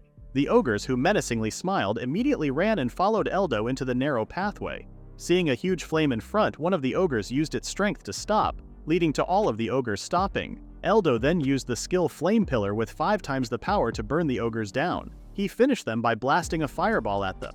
Thinking that he had finally defeated the ogres, Eldo was yet again surprised that his spells weren't enough to completely defeat the ogres. Moreover, it even tried to land an attack on him. Fortunately for Eldo, the ogre got too close and he was able to stab it using his sword. Though the ogre he just killed was quite stronger than the others, Eldo wasn't expecting the ogres to be powerful to such a degree. Ever since the matter with the Garden of Despair, Eldo realized that he must prepare himself for any powerful opponents. He then used Magic Search to check if there were nearby monsters. After confirming that there were none, Eldo used the skill Magic Invisibility and silently investigated the forest. Using the surprise attack strategy, Eldo was able to defeat a total of 25 ogres. He then decided to head back to the city before his magic ran out. Arriving at the bridge of the city, the guard was not expecting Eldo to come. Moreover, he was even more surprised to learn that Eldo was able to defeat a large number of ogres. The guild staff was surprised as well to hear about the news, and was impressed with Eldo since no one was able to defeat an ogre so far. When the guild staff had doubts about Eldo's story, as proof, Eldo showed her the dead bodies of the ogres he defeated. What surprised the guild staff even more was that Eldo had an amazing ability and stored a total of 25 dead ogre bodies in it. The guild staff ended up becoming dizzy as she was not informed about what to do in such a situation. She then slowly headed to the back to call the Elias branch manager. Eldo realized that he may have done something too conspicuous. However, he was informed by Melia that if he wanted the guild to no longer treat the inferior jobs poorly, Eldo had to stand out a little more. Eldo was asked to follow the guild staff to the warehouse since there wasn't enough space for the dead ogres in the guild. Arriving at the warehouse, Eldo was amazed at how spacious the room was. The guild staff then explained that the place originally had a lot of monsters for processing. A man inside greeted Eldo and introduced himself as the branch manager named Zekas. Zekas was amazed by Eldo's achievement in the Forest of Elias, since he never thought that he would see someone who could defeat the ogres. Zekas then informed Eldo that he may now show the ogres' dead bodies since he already cleared some space. Even though he was warned by the guild staff, Zekas was still surprised to see Eldo's magic storage. Zekas thought that Eldo's skill might be the discovery of the century since it wasn't even in the guild's database. When Zekas asked if he could report Eldo's skill to the guild headquarters, this made Eldo curious and asked what would happen if Zekas reported it. Zekas explained that after the guild insiders verify the performance, the information then would be available to the public. Though it may take years to calculate, Eldo would still be rewarded handsomely. Eldo didn't have problems with money because of Mina, but he does like the idea of the skill being widely known to other adventurers, so that they can efficiently hunt. Eldo then agreed to have his skill be known to the public. An advantage for Eldo was that he no longer would have to deal with people being surprised every time he uses his spells. It would also increase the level of adventurers and the guilds, which would make it easier to deal with organizations like the Garden of Despair. Zekas then asked for Eldo's guild card to have the ogres' dead bodies recorded. He was surprised to learn that Eldo was a beginner instead of an A rank. Since Eldo was being treated as a novice, Zekas wondered if his job jewel didn't glow. Eldo explained that his job was a sage. He could use wizard skills. Eldo wondered if it was possible that he would be treated as a wizard somehow. Unfortunately for Eldo, he can only register what the job jewel gives him. When Zekas mentioned that one used to be able to do it differently before, but ever since Cardina Georgis rose to power, the jobs have been treated more strictly. Heroes and saints that were now called inferior jobs weren't discriminated against as much in the past. Zekas then apologized to Eldo since that is all he could do. Hearing the name Cardinal Georgis multiple times, Eldo wishes to speak to him one day since he was the one responsible for superior jobs being treated as inferiors. Depending on the Cardinal's answer, Eldo plans to use his knowledge from BBO and fully exploit it. After checking Eldo's guild card again, he then mentioned that he can raise Eldo's rank to C rank since he already had 2 recommendations from different guild branch managers. Zekas was disappointed that he could only raise Eldo's rank up to C and wished that they could just drop the discriminatory system. Zekas was then warned by her staff member about what he had mentioned and asked Eldo to keep it also a secret. When Zekas told Eldo that if he keeps getting big achievements, they could ask the headquarters for his rank. Eldo then asked if his rank would level up if he defeated all of the ogres in the Forest of Elias. Zekas also thought that if Eldo could defeat the ogres, then raising his rank even more may be possible. When the staff mentioned that if Eldo defeats the ogres, they would be able to stay in Elias. Curious if the ogre crisis was really affecting them badly, Zekas explained that their problem was the emigration plan. The capital has proposed a plan to abandon the city and move to another land. They've been ordered to move if they can't deal with the ogres. When Zekas mentioned that no one would do the task, it made Eldo curious for the reason. Zekas explained that many of the people living in Elias were old, and if they leave the town and get attacked by the ogres, then they would be done for. Eldo asked if the capital didn't offer a plan to help. Zekas mentioned that the capital did not. When they asked for assistance from the capital, they were only told to solve it themselves. The plan was convenient for the nobles of the capital because Eris was part of Count Magus' territory. Those who opposed him were trying to take away his territory with the help of the monster invasion. When Eldo asked for the reason why Count Magus was so despised, Zekas explained that he was a kind man who never forgets to help his people even in such a remote place. The Count was loved by the common folk but was hated by the nobles. Count Magus opposed the discrimination against the inferior jobs and tried to help out as much as he could. The Count gathered inferior people from all over the country onto his territory and offered them jobs. Eldo finally had the full grasp of the situation and promised to try his best to prevent the city's migration. Later that night, while laying in his bed, Eldo wasn't expecting to receive such a big and important request. Remembering what had happened in just one day, Eldo realized that he had to be careful since he only had one life. From a distant land, a carriage had arrived at a mansion. The person who was in the carriage met with Count Magus and gave him the late-night report. The man then mentioned Eldo and his achievement to Count Magus, which piqued his interest. Hearing Eldo's achievements, the Count wished that he could meet Eldo at once and hoped that Eldo would become their hope. After a restful night's sleep, Eldo had fully recovered his magical power. Zekas and the guild staff member were shocked and puzzled when Eldo mentioned that he would go and check out the ogre's nest and flew away. While looking for the enemy's stronghold, Eldo's only information about ogres is that they are born from bosses. The battle won't be over until all of them, including the boss, are killed. He then spotted some adventurers within the forest and wished that he had extra help in looking for the ogre's nest. After flying for some time, Eldo had finally seen something in a huge opening. Using his magic invisibility to investigate the place, Eldo was surprised to see a king ogre. Since there was a king ogre near the huge tree, Eldo guessed that the ogre's nest was just around that area. After finding what he was looking for, Eldo headed back to the city and planned to prepare himself. Arriving at the city of Elias, Eldo heard of a disturbance in the middle of town. It was a group of men informing the people of Elias to abandon the city. The group had received a request from the cathedral to have the city of Elias be cleared of its people and abandoned by any means necessary. The people protested at the request as they couldn't believe that the cathedral would release such a request, and they also couldn't move out due to the roaming ogres in the forest. The group of men who accepted the request did not believe the people's words since they themselves did not encounter any ogres within their journey. Zekas, the adventurer's guild branch manager himself, was in a dilemma since he still couldn't believe that the cathedral would do such a thing. However, they still couldn't ignore orders coming from the capital.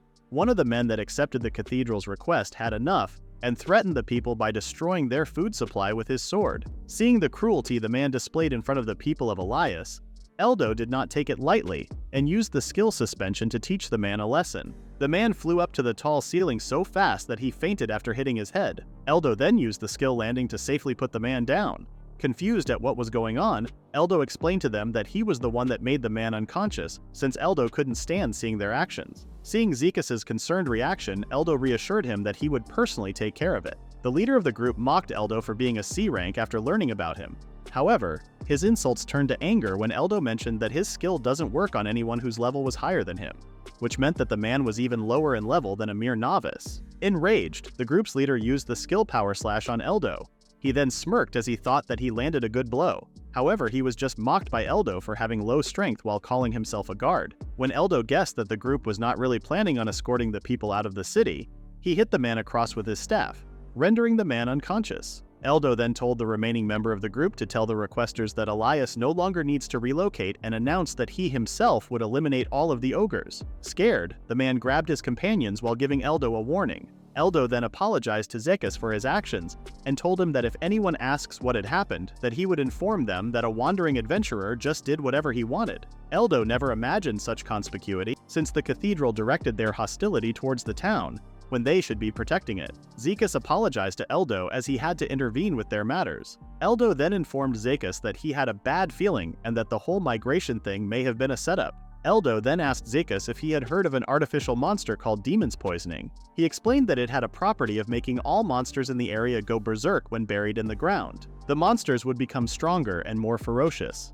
Ever since Eldo first fought in Elias, there was something that bothered him. The ogres have multiplied to the point where they've exhausted their own hunting grounds and reached even human territory. Their group would end up collapsing soon enough as well. Yet someone was rushing things and pushing for the migration plan to be implemented right away. Eldo finds it to fit too well for a mere coincidence. Zekas wondered if the capital really organized all of it. Eldo had a different thought in mind. The request the group earlier received may not have been from the cathedral, and may have come from the people who hated Count Magus. Zekas couldn't believe that the other people in power wouldn't have gone that far even if they hated Count Magus. Eldo then asked Zekas to keep it to themselves first since it was only a hypothesis. Eldo knows that he was just talking about possibilities, but it was better to assume the worst possible scenario. In BBO, the only ones who can produce the demon's poison are the people from the Garden of Despair who can use the forbidden arts. If Eldo's guess was correct that Cardinal Georgius was somehow connected to the evil organization, then the world they are in is on its path to destruction. Eldo asked a favor from Zekas. When all of this situation is resolved, Eldo wishes to meet with Count Magus if possible. Zekas did not mind and was sure that the Count would accept Eldo with open arms. However, befriending the Count, who was currently at odds with the Cardinal, would place Eldo as the Cardinal's enemy.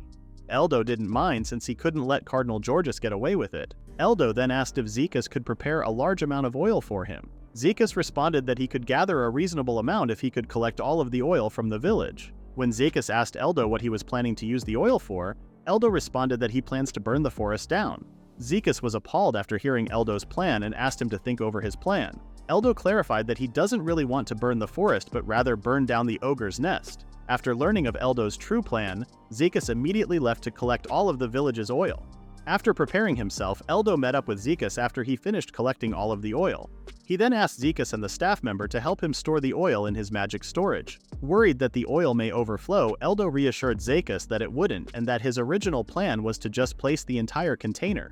But pouring all the oil inside the magic storage was more convenient. When Eldo mentioned that he was heading off, Zekas was surprised and told Eldo that the sun was setting down now and leaving right now would be too dangerous. He then reassured Zekas that he would be fine since he had the night vision skill and that the night would be more of an advantage for him.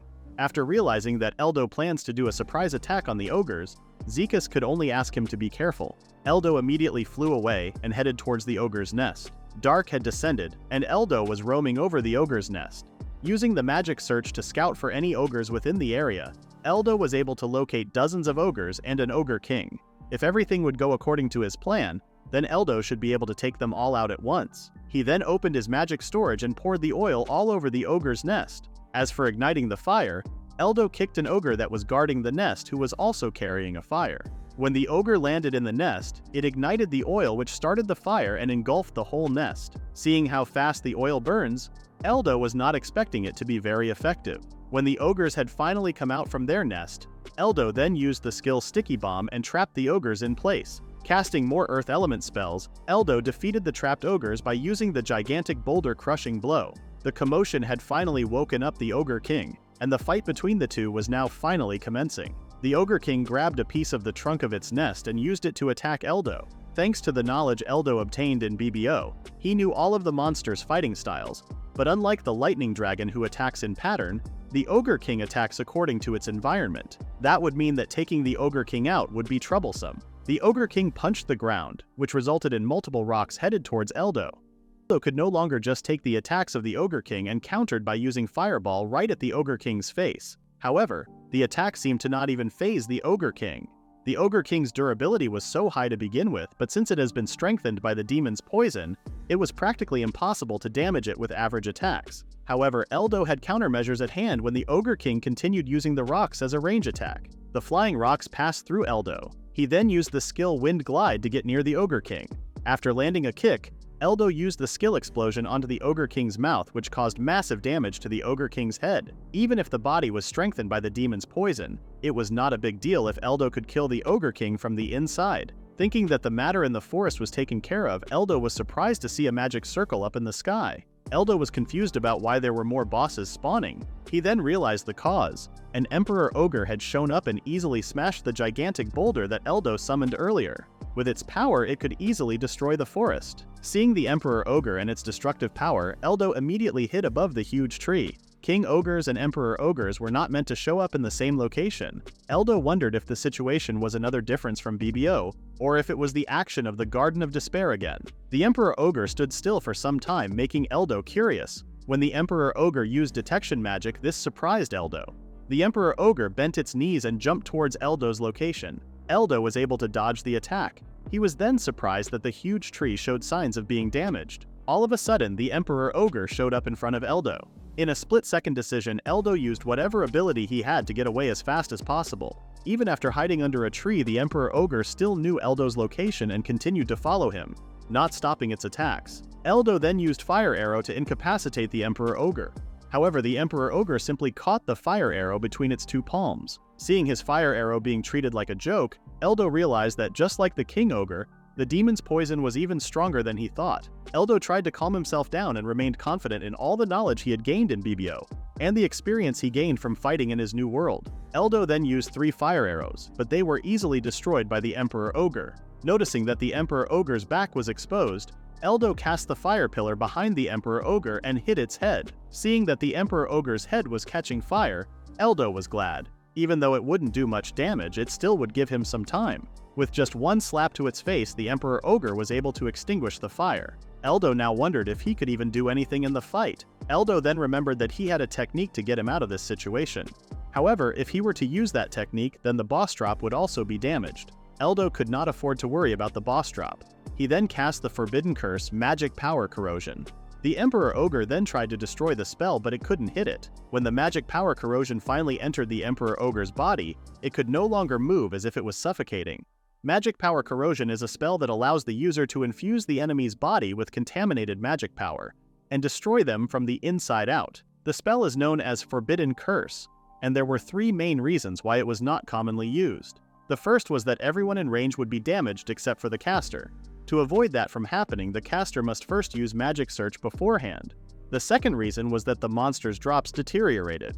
In BBO, if you were to use this curse during a group fight, you'd be treated as a troll. There were many downsides to the spell, but it was perfect for an occasion such as fighting the Emperor Ogre alone. The spell was also perfect against the demon's poison. The demon's poison strengthens the monsters within its range with magical power. In other words, since the Emperor Ogre is absorbing a great amount of magical power in the area, it would absorb the contaminated magic power Eldo was emitting more easily. Eldo then noticed that the fire behind was spreading more rapidly. Eldo now plans to end the battle as soon as possible. The Emperor Ogre, who could barely stand, was still fuming with rage. The Emperor Ogre tried to do one more attack, but its body deteriorated first before landing its attack.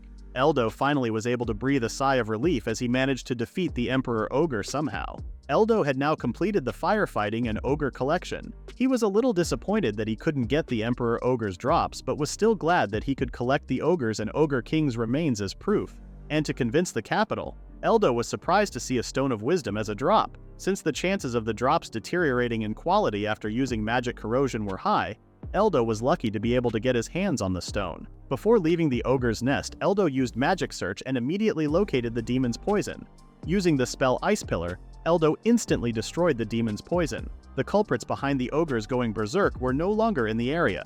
Eldo wondered if the enemy perhaps set up some sort of technique that summoned the Emperor Ogre automatically if the Ogre King was defeated.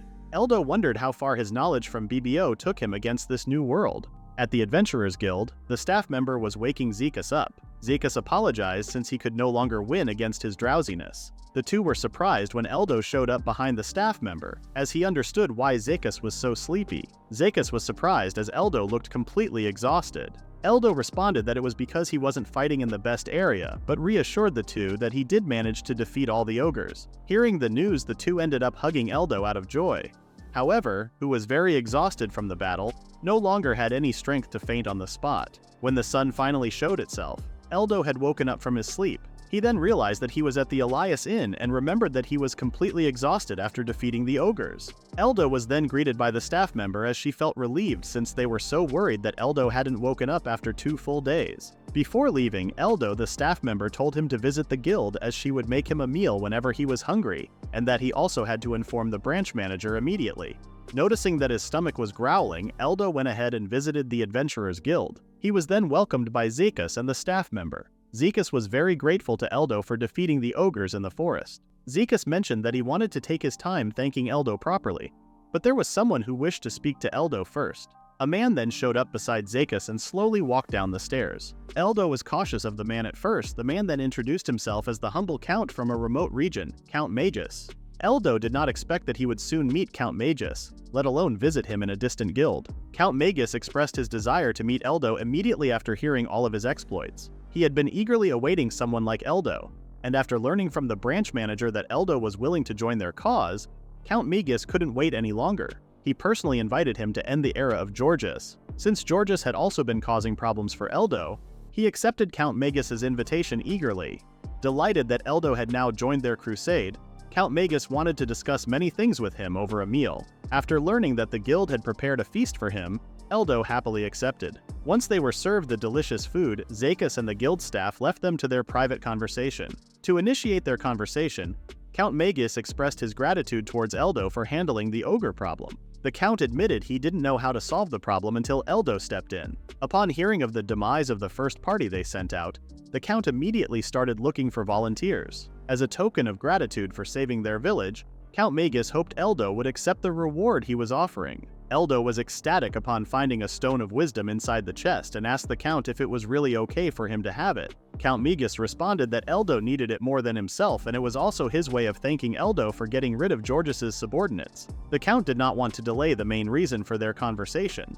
However, just as he was about to explain, he was cut off by Eldo, and surprised to learn that Eldo knew that he suspected that Cardinal Georges was working with the Garden of Despair. Count Magus told Eldo that his assumptions were correct. One of his subordinates witnessed one of Georges' men in contact with someone wearing the crest of the Garden of Despair. After that, Georges pinned all the blame onto that man and absolved himself. The Cardinal continued cooperating behind the scenes, while steadily increasing their power as an organization. Count Magus wished to do something before the Cardinal and his organization became too powerful. After listening to the Count, Eldo responded that the situation was more serious than the Count knew. Eldo shared how the enemy used a forbidden curse to create the demon's poison and make the monster run amok in Elias. Under the influence of the demon's poison, after destroying the city, the ogres would have gone looking for a new town to destroy. Worried, the Count did not expect that their enemy would stoop so low. However, the Count was even more horrified when Eldo revealed that the garden sacrifices humans and transforms their souls into mana. As Georges increases his followers, the Garden of Despair gets more fuel to cause more explosions anywhere they want. If their enemy continues with their path, Eldo was confident that it would spell the end of the world. Skeptical of such spells, Count Megs asked Eldo if the spell really exists. Eldo had no reason to lie, which worried the Count even more. Curious of Eldo's knowledge, Count Magus asked him how he knew of such information. Eldo only heard of it a long time ago from the place where he learned how to fight, though the place no longer exists. But since the information Eldo has heard matches what they're doing, Eldo already assumed for the worst. Count Magus vowed that they will not falter no matter how powerful the enemy was. Eldo asked the Count if he thinks that they have a chance of winning, even though the Garden of Despair alone was a threat. Knowing that Georges would not go down easily, Count Magus revealed that the first order of action was to make the Cardinal lose his status, even if it would cost his life. The Count revealed that Georges' discrimination policy against inferiors was being put under scrutiny like never before, and it was thanks to Melia the Flamespear's promotion to a rank. Eldo was surprised since it was a first for him to hear that Melia got promoted. The Count shared how Georges supported the promotion on the surface, but it was more likely that he could not do anything to prevent the promotion since Melia defeated an S-rank monster alone. Count Magus already expects that their enemy would likely spin the situation around as Melia being the exception, to prevent others from re-evaluating the potential inferiors have. However, thanks to Eldo's actions as a novice, many people will start questioning the current system. When the Count mentioned that he would also partake in spreading Eldo's achievements, Eldo became worried and asked the Count if he was sure as he would be openly declaring war on Georges. The Count was not worried if he ever dies, as he believes that his death would be proof that Georges is dangerous. If the Count reaches his end from Georges' hands, the anti-Georges faction would come together, making them a powerful force. As the Count wished to strike the enemy while they still had the advantage, Eldo expressed that the plan was neither good nor bad. He then told the Count that he was relying too much on factors beyond his control, and playing a game of luck with the chances of winning at 30% at best. The Count was left with no other option, as he expected that the Cardinal's military might was far stronger than theirs. Eldo suggested to the Count that he focus his attack on Georges directly. When Eldo told the Count that he should exploit the Cardinal's weakness, the Count had no idea what Georges' weakness was. Eldo revealed that he also does not know the Cardinal's weakness. However, it was because he hasn't met Georges yet. Wanting to know more about Georges, Eldo asked the Count why Georges has so much influence. Eldo was confused as to why Georges had so much authority over the king. The Count revealed that Georges was a mere low-ranking noble, but all of it changed after a certain incident 5 years ago, where he became a lot more influential. The king and many high nobles had fallen ill to an epidemic. However, Georges came to their aid with a medicine that saved their lives. Curious of the medicine, Eldo guessed that Georges used a potion. The medicine was precious since the ingredients alone were extremely rare. The potion was the reason why Georges was handsomely rewarded for his achievement, and had the king in his debt, which is how Georges got into high society. After learning about Georges's background, Eldo told Count Magus that they can turn the tables with just the information the Count shared. Confused, the Count asked how. Eldo revealed that he knew how to mass-produce the medicine, and suggested that they start with destroying one of Georges's pillar of influence. Count Magus thought that Eldo was joking and explained that the Bredana weed was extremely rare to obtain. Seeing Eldo's eyes filled with truth, the Count agreed to put his plan on hold and asked Eldo if he could mass-produce the potion for him. Back at the kingdom, Georgia met with the king as he requested to borrow some military equipment. When the king asked Georges if he was going to war, he responded that there were some concerning developments as of late. When the king mentioned that he cannot give the army's equipment to a single noble, Georges reminded that king that he holds his life. Left with no other choice, the king agreed with Georges's request and had the knights prepare at Georges's disposal. Georgie reassured the king that what he was about to do was for the sake of maintaining peace in the country. Eldo visited a shop and asked if they had any sunbean seeds. The shop owners responded that they did, but were curious as to what Eldo would do with the seeds, since they were only good for feeding livestock. Eldo told the shop owner that he would use them for the sake of the country. Back when Eldo spoke with Count Magus, the Count expressed his gratitude to Eldo for the medicine as it would save lots of people.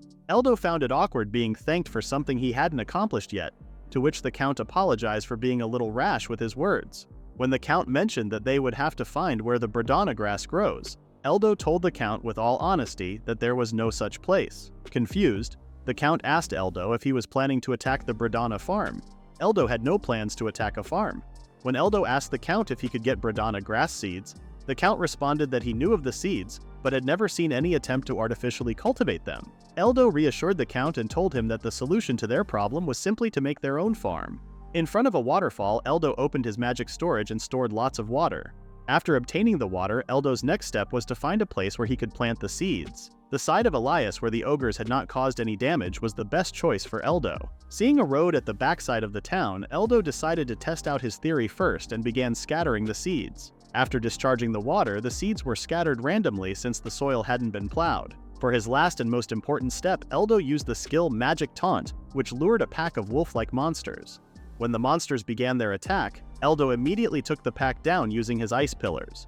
After defeating the monsters, Eldo continued to hunt more monsters and decided to use them as fertilizers. The seeds that Eldo scattered were a little different from normal seeds as they used monsters as their fertilizer.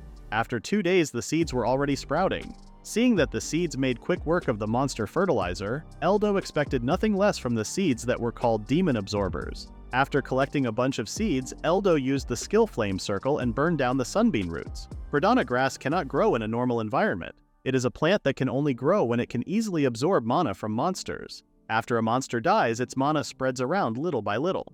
But most of the mana can't be given to the plant as it is, so placing the corpse of a monster near the Bredana grass doesn't work. Using the crushed sunbeans, Eldo used them to make the Bredana grass grow easily. After some time, Count Magus was in total disbelief after Eldo showed him a bunch of Bredana grass. Knowing that the quantity Eldo brought was not something that grows in the wild, the Count asked Eldo if his experiment had succeeded. After Eldo confirmed that his experiment had succeeded, the Count became even more impressed with Eldo. Though the batch Eldo brought could only make 20 portions of medicine, the Count was hopeful that they could make a revolution if they could keep producing consistently. Agreeing with Count Magus, Eldo told the Count that they would need space and manpower for mass-scale production. Seeing the branch manager, Eldo asked him if the road behind the town led to Elias. The branch manager confirmed that the road did lead to Elias. The people who used to live behind the town used the land to farm, but since no one had lived in the back for some time, it had been abandoned. After receiving permission to repurpose the land, Eldo plans to clear the land using the stone the Count gave him. The Count became curious as to how Eldo would do it. Eldo explained that the Stone of Wisdom can strengthen one's skill level. After learning about the stone, Count Magus left the landscaping to Eldo while he recruited comrades to help Eldo with the cultivation. After setting their plans into motion, Eldo and the Count could destroy Georges's monopoly and cut his power considerably. When Eldo asked the Count again if he was willing to put his life on the line, Count Magus revealed that he originally intended to be a martyr for the anti-Georges faction, but would rather stay alive and crush Georges. After seeing how determined the Count was, Eldo planned to not let the Count die. At the guild's basement, the guild receptionist directed Eldo to an exit at the end of the basement. Eldo did not expect that the boulder would be so huge that it looked like a mountain. Since the boulder was the main problem in clearing out the field, Eldo decided to just blow it up. Using the skill Steam Explosion, Eldo was able to do a small amount of damage. After being told by the guild receptionist to give her a heads up if Eldo plans to use a powerful spell, Eldo warned the receptionist that the next spell he would do was too powerful and asked her to move further away. Before casting the spell, Eldo told the receptionist that he would use a potion first. The potion is called Potion of Wisdom, which consists of a Stone of Wisdom and Bradana Grass. After drinking the potion, Eldo mentioned that his Steam Explosion skill had been upgraded to Steam Explosion U. After channeling his mana, Eldo told the receptionist to hide as he was about to use the skill again. Excited to see how powerful his upgraded Steam Explosion was, Eldo used his skill and destroyed not just the boulder but even created a huge crater. Seeing the huge crater in front of her, the guild receptionist was puzzled and wondered what she had just witnessed. After Eldo explained the spell he had just used, the receptionist thought that it was no longer a spell, but rather a natural disaster. Agreeing with the receptionist, Eldo suggested that they head back to the guild since he had already accomplished destroying the boulder. Arriving at the guild, Zekas asked Eldo if he was the cause of the earthquake.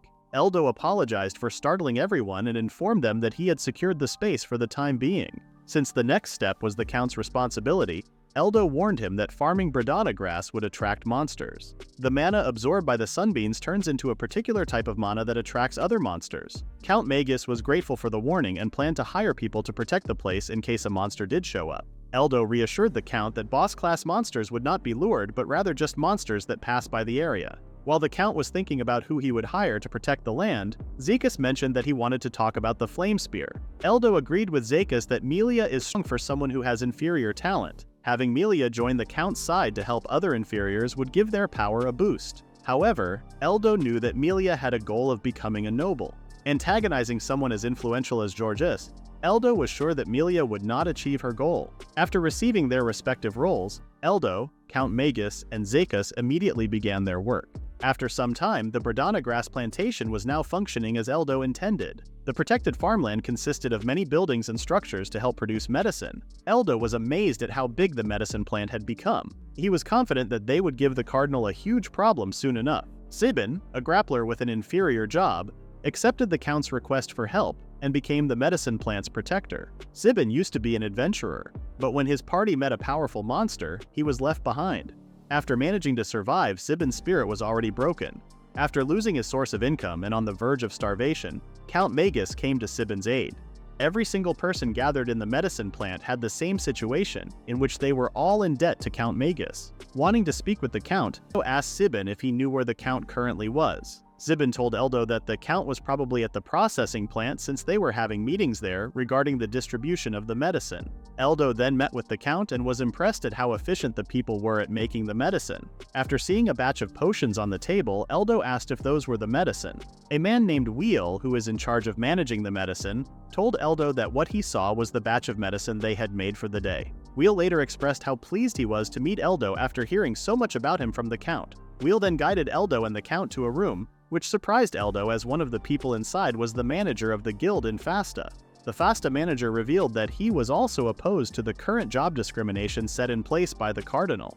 As a member of the Magis faction, the Fasta manager would be helping Eldo and the others from behind the scenes. Wheel then informed everyone in the room that the refined medicines are stored all over the country, mainly in the stores run by the Maxia company. When Eldo asked if the faction plans to sell the medicines at a cheaper price, Wheel responded that they will start selling the medicine to the nobles and famous people at the market price. Wheel explained that if they suddenly flood the market with low prices, their enemies may get suspicious of them and may end up starting bad rumors. Eldo understood Wheel's plan but couldn't help thinking that they would be doing the same thing with the Cardinal, as Wheel revealed that Georges demands even more outrageous prices above the market price. The Count shared how a close nobleman friend of his came to him for advice, as the noble was being offered a deal but at the most exorbitant price. Count Magus added that his noble friend was given the offer right after his wife fell sick to an unknown illness. The news surprised Eldo, as he learned that other people in power are being coerced in exchange for the medicine. Since the Count already has medicine, he gave it to his noble friend, who later decided to join their faction. Perplexed at how the Cardinal's group was making heavy-handed measures, Count Magus told Eldo that their enemy had not caught wind of them yet, but they were trying to crush them. Since the adventurers that the Count was recruiting are people with inferior jobs, Eldo was confident that the Count would have overwhelming might in the near future. Thanks to Melia and Eldo, there has been lots of talk about novices and inferiors as a whole. Georges would surely be afraid of Count Magus turning the tables on him with the inferior. Eldo became worried for the Count, as he was sure that the Cardinal would try to take the Count's life. Count Magus expressed how the plan would also help them gain more people by providing the nobles better terms for the medicine. Curious, Eldo asked if the Count would also give the nobles conditions. Count Magus does not want to do the same thing the Cardinals do and plans to gain more credibility by acting as champions of justice. Eldo let the Count decide on what to do since politics and business were the Count's expertise, while Eldo promises to protect the Count and everyone in the faction. Eldo then warned everyone that Count Magus will be attacked in the near future by a force collaborating with Georges and the Garden of Despair. While everyone else was in shock at the information Eldo had just told them, Count Magus revealed how he and Eldo suspected that the disease once spread through the kingdom was all a ploy by Georges. Zekas and the rest then showed concern and realized that what the Count and Eldo said made sense. Eldo wanted to speak to the Count regarding the workers who were former adventurers. Expressing how he can't protect everything on his own, Eldo told the Count that he plans to use the former adventurers for muscle work. Fortunate for having knowledge about the skills of all jobs, Eldo wishes to teach the former adventurers and have them work as bodyguards along with him. Their meeting was suddenly disturbed when they heard a loud growl coming from the hunting grounds. The guards were surprised as they did not expect that the Bredana grass could also attract blood tigers. Seeing how the guards surrounded and injured the blood tiger, Eldo assessed that they would not be needing his help. When an arrow struck the blood tiger's head, this caught Eldo's attention as he recognized the arrow being covered with the power of a spirit. Eldo judged that the elf still hasn't mastered her skills. However, Eldo knew that the elf would be a great help to them. The elf introduced herself as Satyrus and asked what they needed from her. Eldo apologized for calling her out of the blue and asked Satyrus to take a seat. When Eldo introduced himself to Satyrus, she immediately recognized the name and expressed how it was an honor to meet him. Eldo asked Satyrus if she was willing to protect Count Magus with him in the future. Without hesitation, Satyrus accepted the offer, as she believed that the Count was their ray of hope and couldn't allow their enemies to take his life. Though enthusiastic about joining in protecting the Count, Satyrus was worried that her inferior job and inexperienced skills would put the Count in even more danger. Eldo reassured Satyrus that he would teach her, as he had knowledge of her job as a spirit archer and its skills. Eldo then asked Satyrus to join him at a nearby forest, so he could easily teach her through practice. In the forest, Satyrus still doubted Eldo's choice and asked if he was sure about having her. After hearing Satyrus's worries, Eldo told her that there was no need to be hard on herself. Satyrus was surprised when Eldo told her that she had already awakened her power but just didn't know how to use it. When Satyrus shared how her aim was the only thing she was confident in, Eldo explained that what Satyrus felt was one of the special traits of spirit archers. Satyrus's arrows were imbued with trace amounts of spiritual power, which was the reason why her hit rate was so high. After explaining how spirits specialize in one attribute, Eldo shared that spirit archers like Satyrus could borrow the power of spirits in forms other than elemental magic. Satyrus was surprised upon learning that her job did not miss its mark and would always strike the target. Eldo wanted Satyrus to improve her accuracy to the very limit and planned to give her codes if necessary to improve her skills. After some time, Eldo informed Satyrus that she now had her skills, and all that was left was for her to cooperate with the spirits. After telling Satyrus that she needed to perceive the spirits, Eldo asked why Satyrus hadn't been capable of using the spirits thus far. Seeing Satyrus's puzzled look, Eldo told her the answer, which was that she didn't know. After reminding Satyrus about the spirits, Eldo instructed her to think about the spirits being near her and they would respond. In just one try, a bird spirit suddenly showed up in front of Satyrus. After seeing the spirit up close, Satyrus instantly fell for it as she found it very cute. Picking up a piece of rock, Eldo carved a circle and told Satyrus to try and hit the target from her location. Surprised since the target was the back of the tree, Eldo reassured Satyrus that the spirits would help her out. Spirits could read the user's thoughts, so thinking of hitting the mark would pretty much do it. Thinking about the mark, after Satyrus released the arrow, the spirit helped her by curving the arrow. Disappointed that she didn't hit the mark, Eldo encouraged her and told her that it was because she hadn't seen the target yet. Eldo suggested that Satyrus use the skill she acquired with the code. The code is called Shared Vision, in which the spirit will share their vision with Satyrus. After hearing the explanation of the skill, Satyrus asked how to activate the skill. Eldo explained how she just had to close her eyes and think where to look. After closing her eyes, Satyrus saw the mark. She then released her arrow, and with the help of the spirit, Satyrus was able to hit the mark perfectly. Praising Satyrus for her hard work, Eldo shared that Satyrus could also give her allies the shared vision. Though the range is limited, it can still help with coordinating things. Eldo told Satyrus that she also has the capabilities to do shared hearing, and advised that she learn it before the assassins arrive. Eldo wanted to teach her about the skill she just received. The skill was a scouting skill to search enemies. Other jobs have similar skills like Eldo's magic search to see if someone's around. However, the search enemy is exclusive to spirit archers as it has a special trait. Intrigued about what the trait was, Satyrus was then informed that her skill can feel if the person she detects is hostile towards her. To demonstrate the skill, Eldo tried luring a nearby monster and had Satyrus use her skill. After using the skill magic taunt, Eldo advised Satyrus that she can put her skill in her arrow and shoot. After the arrow landed on a tree, it then emitted a wave which helped Satyrus to see the nearby monsters. Seeing a red flame-like aura, Satyrus asked if it was the monster's hostility. As the monsters were headed towards their direction, Eldo told Satyrus that her job was not inferior but rather a powerful job that can detect enemies in advance, with search and attack them before they see it coming with the help of the spirits. Eldo told Satyrus that she should be confident and encouraged her since her job is the best asset for a party of adventurers. At the same time, at the cave southwest of Elias, Melia came out of the cave after a huge explosion. Melia got carried away and ended up going overboard with her combos. A man suddenly showed up and told Melia that he had been looking for her. After introducing himself as a private investigator, he then informed Melia of Count Magus's plan to rebel against the unfair policies against the inferiors enacted by Cardinal Georgius. The investigator also shared that a novice adventurer will lead the charge on Count's Knowing only one novice, Melia asked if the investigator was referring to Eldo. The private investigator invited Melia to join their cause since she herself has an inferior job, and has already proven herself with her achievements. After being informed by the private investigator that if she joins their cause, Melia will lose everything if Count Magis loses the war, admitting that her life as of the moment was pretty comfortable. But Melia also knew the struggle in order to achieve her comfortable life, and wishes to change the laws that treat inferiors like her unfairly. Melia told the private investigator that she will be joining the war since she was also pissed at Georgie. Before leaving, Melia told the private investigator that she would soon head for Elias as soon as she is ready. Meanwhile, at the Georgius territory, a man expressed how he plans to leave the place after being asked where he was going. After being insulted, the man admitted that they could never beat Eldo as he was already on the level of a monster.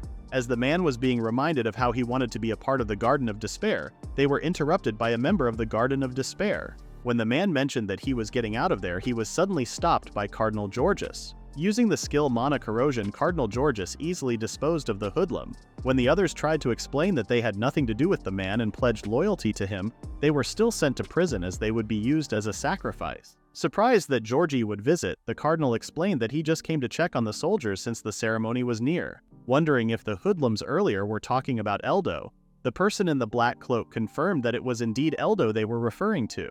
Cardinal Georgius was surprised upon learning that Eldo used the magic corrosion. Georgius figured out why a novice had a ridiculous track record, as he assumed that Eldo was also a sage. That is the end of the recap for now. Please read the pinned comment for the next part.